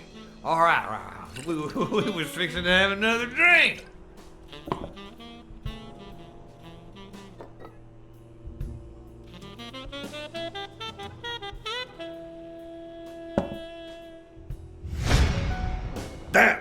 don't like waiting. Kenny won't like it, but I'm not gonna sit here wondering. Billy Bob, pass me the phone. Come on, come on, come on. Sometimes you get the feeling that it's all gone wrong, that you've made a terrible mistake.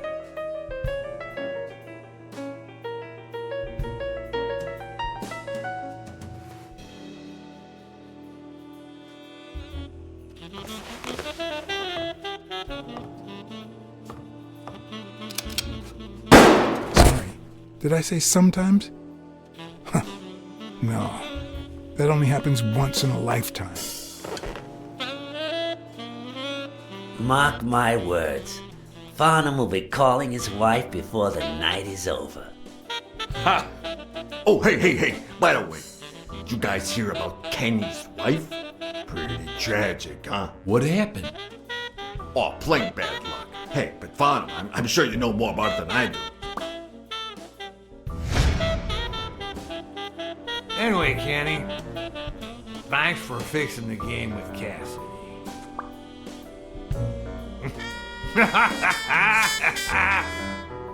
God bless you, brother.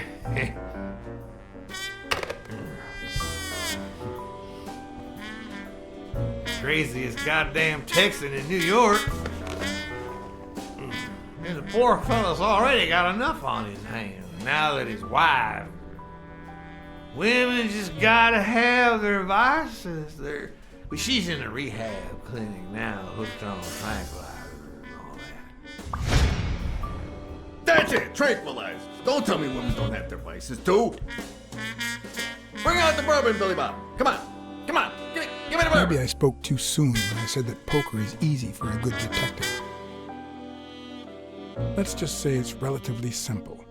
There's always someone ready to surprise you, relatively speaking.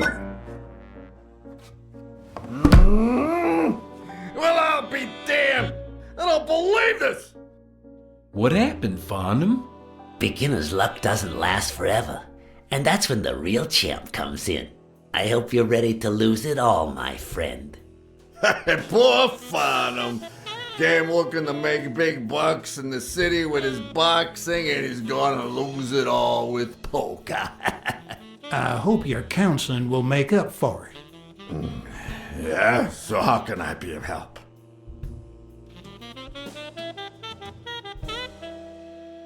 Homicidal boxers like Bobby Yale.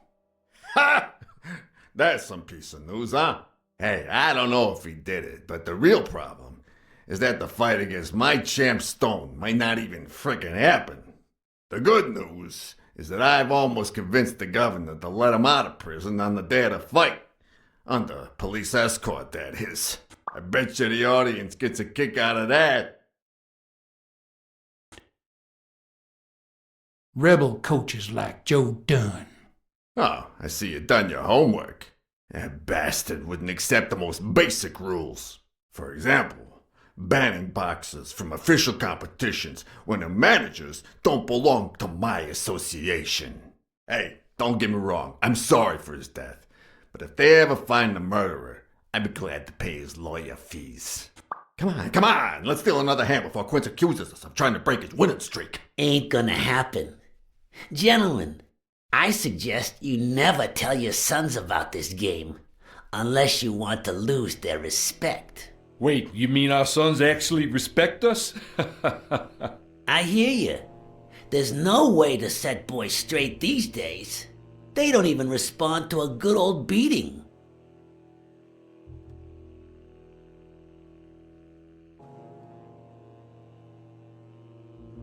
I dare say Texan boys do respond to a good beating. Hey, careful, Quince. You're talking to a pro. So, Kenny told me you had quite a house full. How many kids you got in that house full of yours?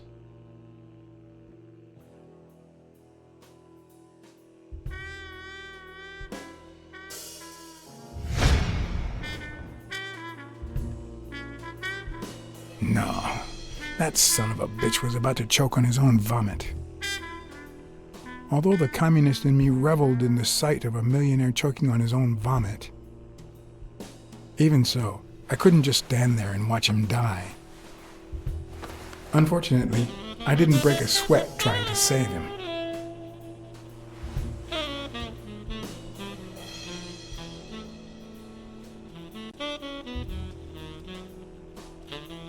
How many kids you got in that house full of yours?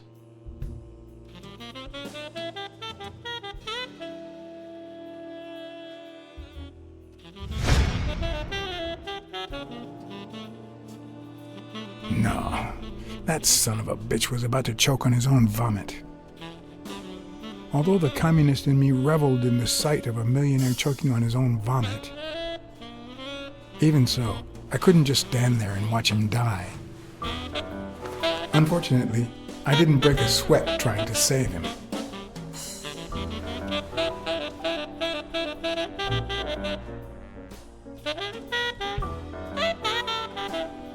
How many kids you got in that house full of yours?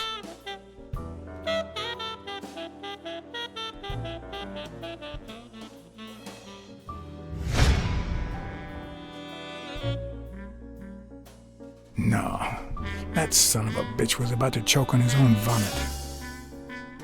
Although the communist in me reveled in the sight of a millionaire choking on his own vomit, even so, I couldn't just stand there and watch him die. No, deserving or not, the man would live.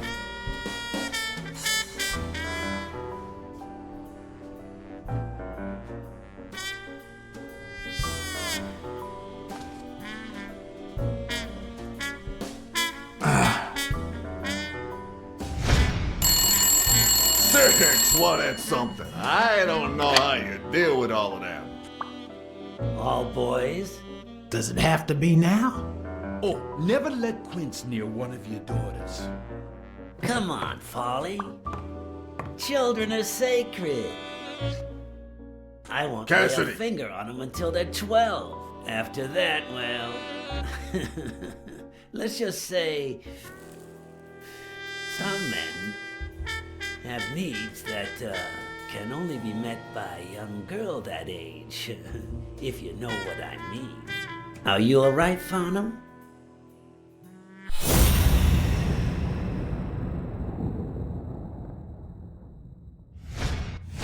That damn eagle represents the lowest scum of our society.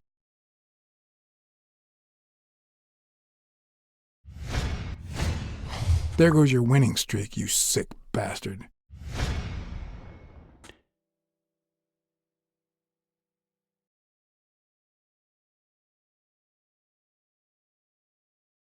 Sooner or later, the police are gonna bust your ass. Quince. What the hell are you talking about?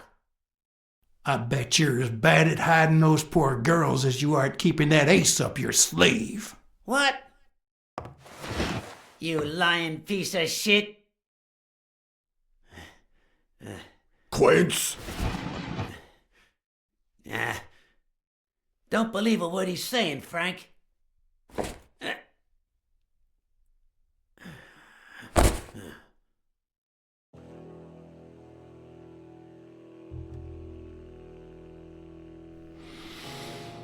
Don't you dare call me Frank. Billy Bob. It's 500 more. Huh. For washing up. It's a deal.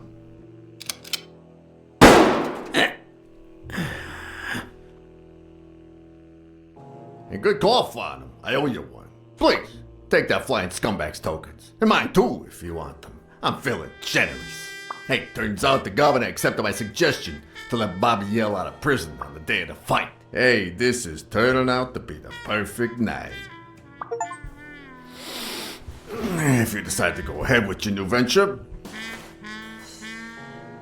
call me, Farnham. Your behavior at last night's game was utterly insulting. Never contact me again or I'll put an end to your pathetic life. If our common acquaintance should ask you about your business endeavors, tell him that boxing is too violent for you. Signed, Frank Cassidy.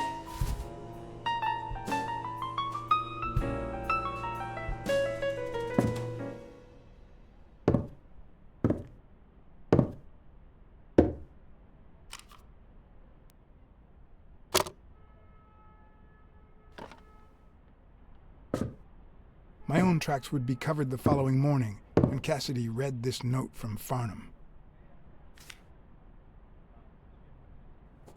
Dear Mr. Cassidy, although I'm grateful for your kind help, last night's game made me realize that boxing is just too violent for a peaceful Texan like myself.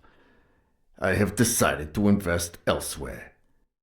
Yours sincerely, Howard M. Farnham II. Damn Texans.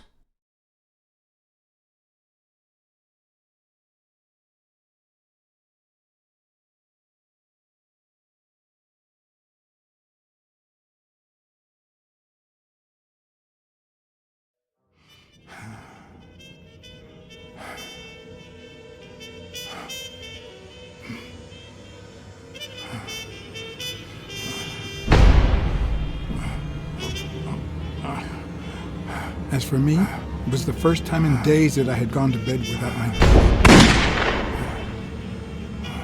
A real shame.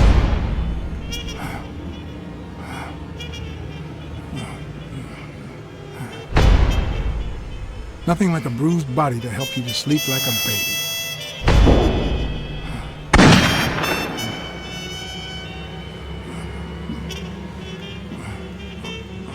Maybe I should have given myself a beating.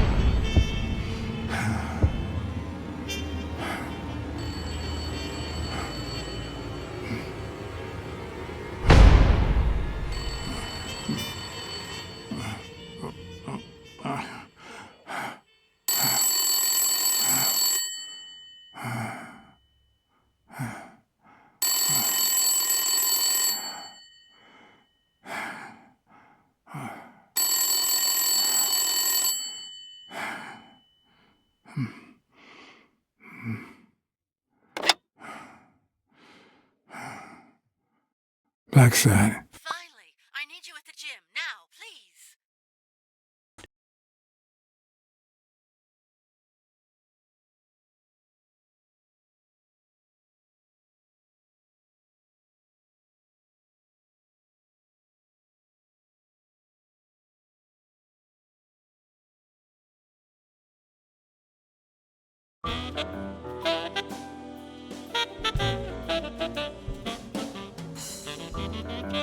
It was like this when I got here.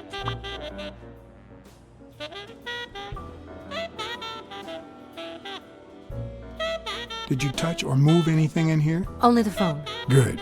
Calm down. I'll take care of this.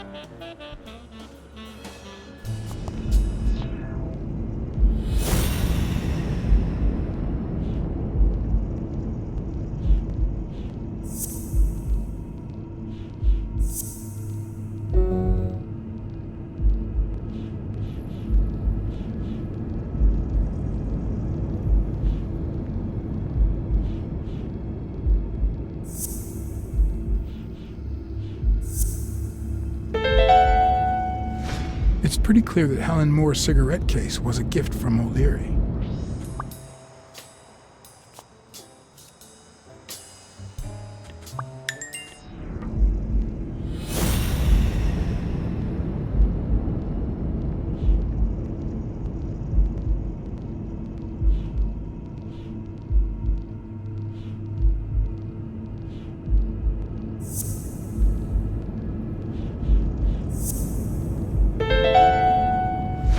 No, the footprints don't match.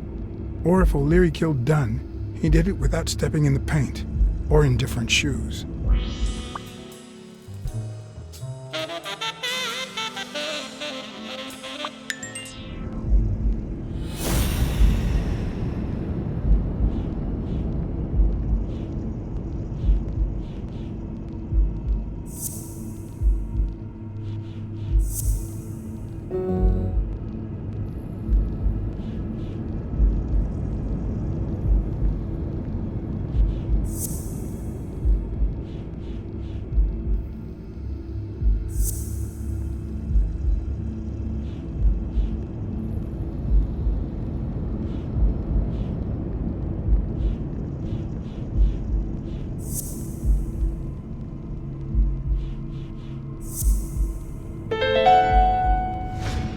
cunning son of a bitch. O'Leary threatened Stone with ruining Moore's career so that he'll take a dive against Yale.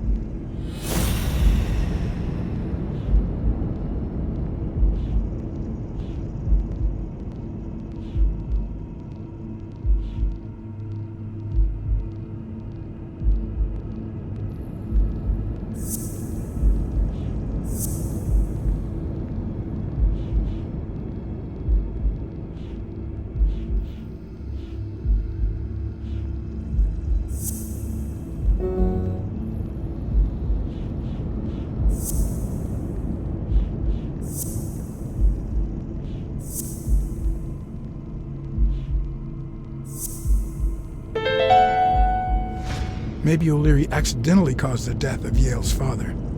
So now he tries to make up for it by secretly helping advance his career?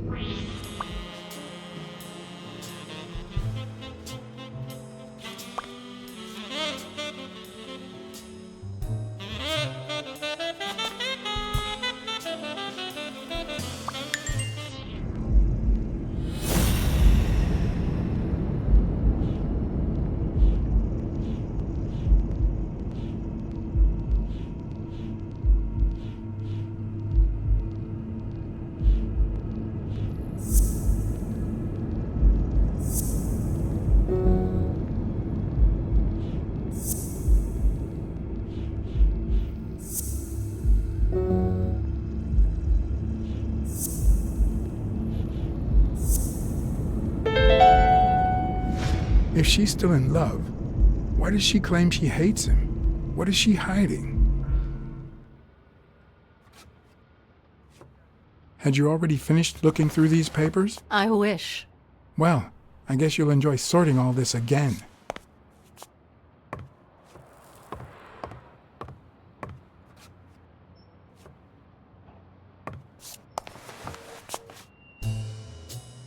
What are you doing? Do you like sardines? Excuse me? Do you like sardines? Ugh.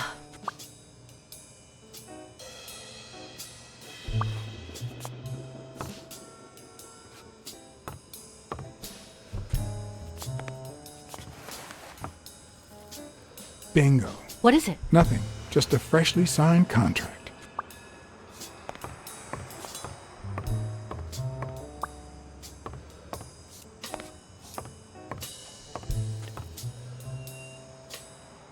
Not that I suspected otherwise, but it's obvious they weren't looking for money. Looks like the burglar isn't interested in bureaucracy. Did they take anything? No, although... When you went in the hospital room to get your purse, did you get the gun as well? Yes. Isn't it there? I put it back. I'd rather not go through that again.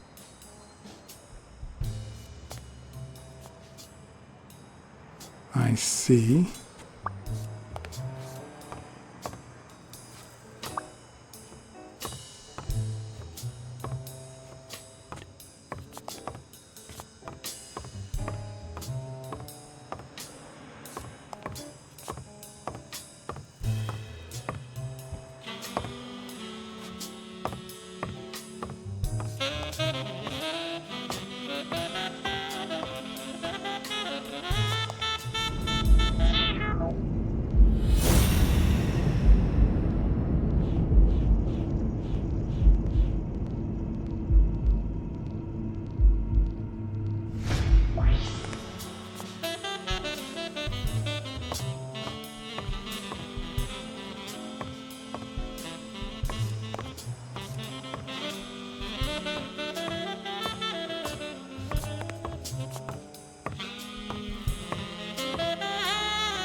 Whose is that? Mary Purnell. You think she did this?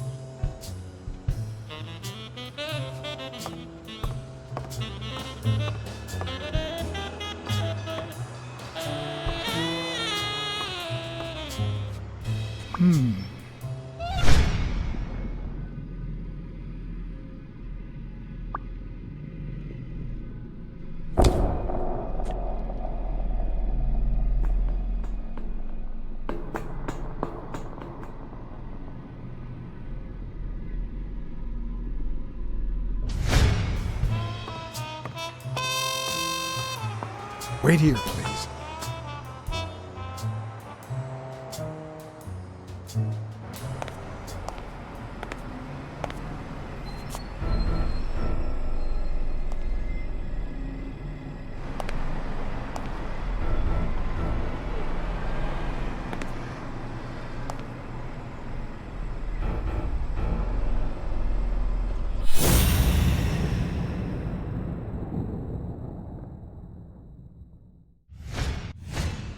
Could be a knife wound.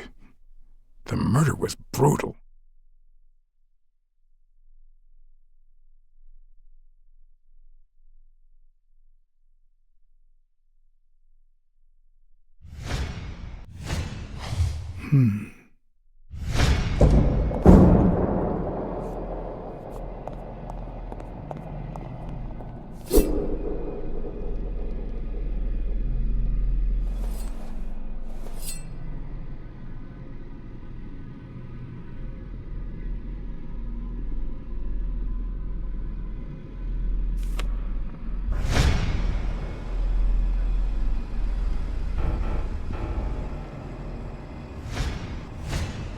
If I were you, I wouldn't quit.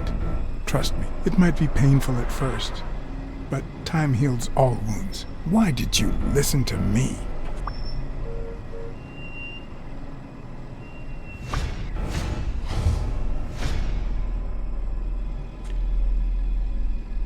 Dear Sonia, I need to tell you several things about your father. In fact, I know he would have wanted me to tell you. Among them, the fact that you co-own an apartment in Manhattan. Please call me. Yours truly, Mary Purnell.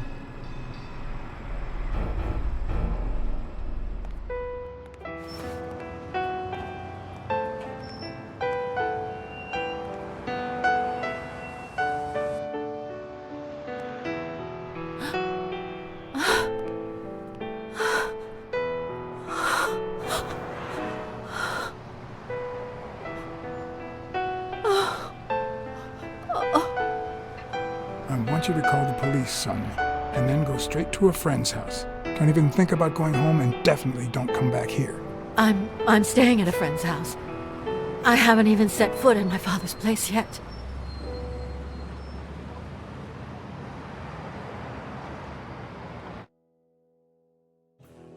Good. Do you have the keys? If the murderer didn't find what he was looking for, that might be his next stop, if he hasn't been there yet.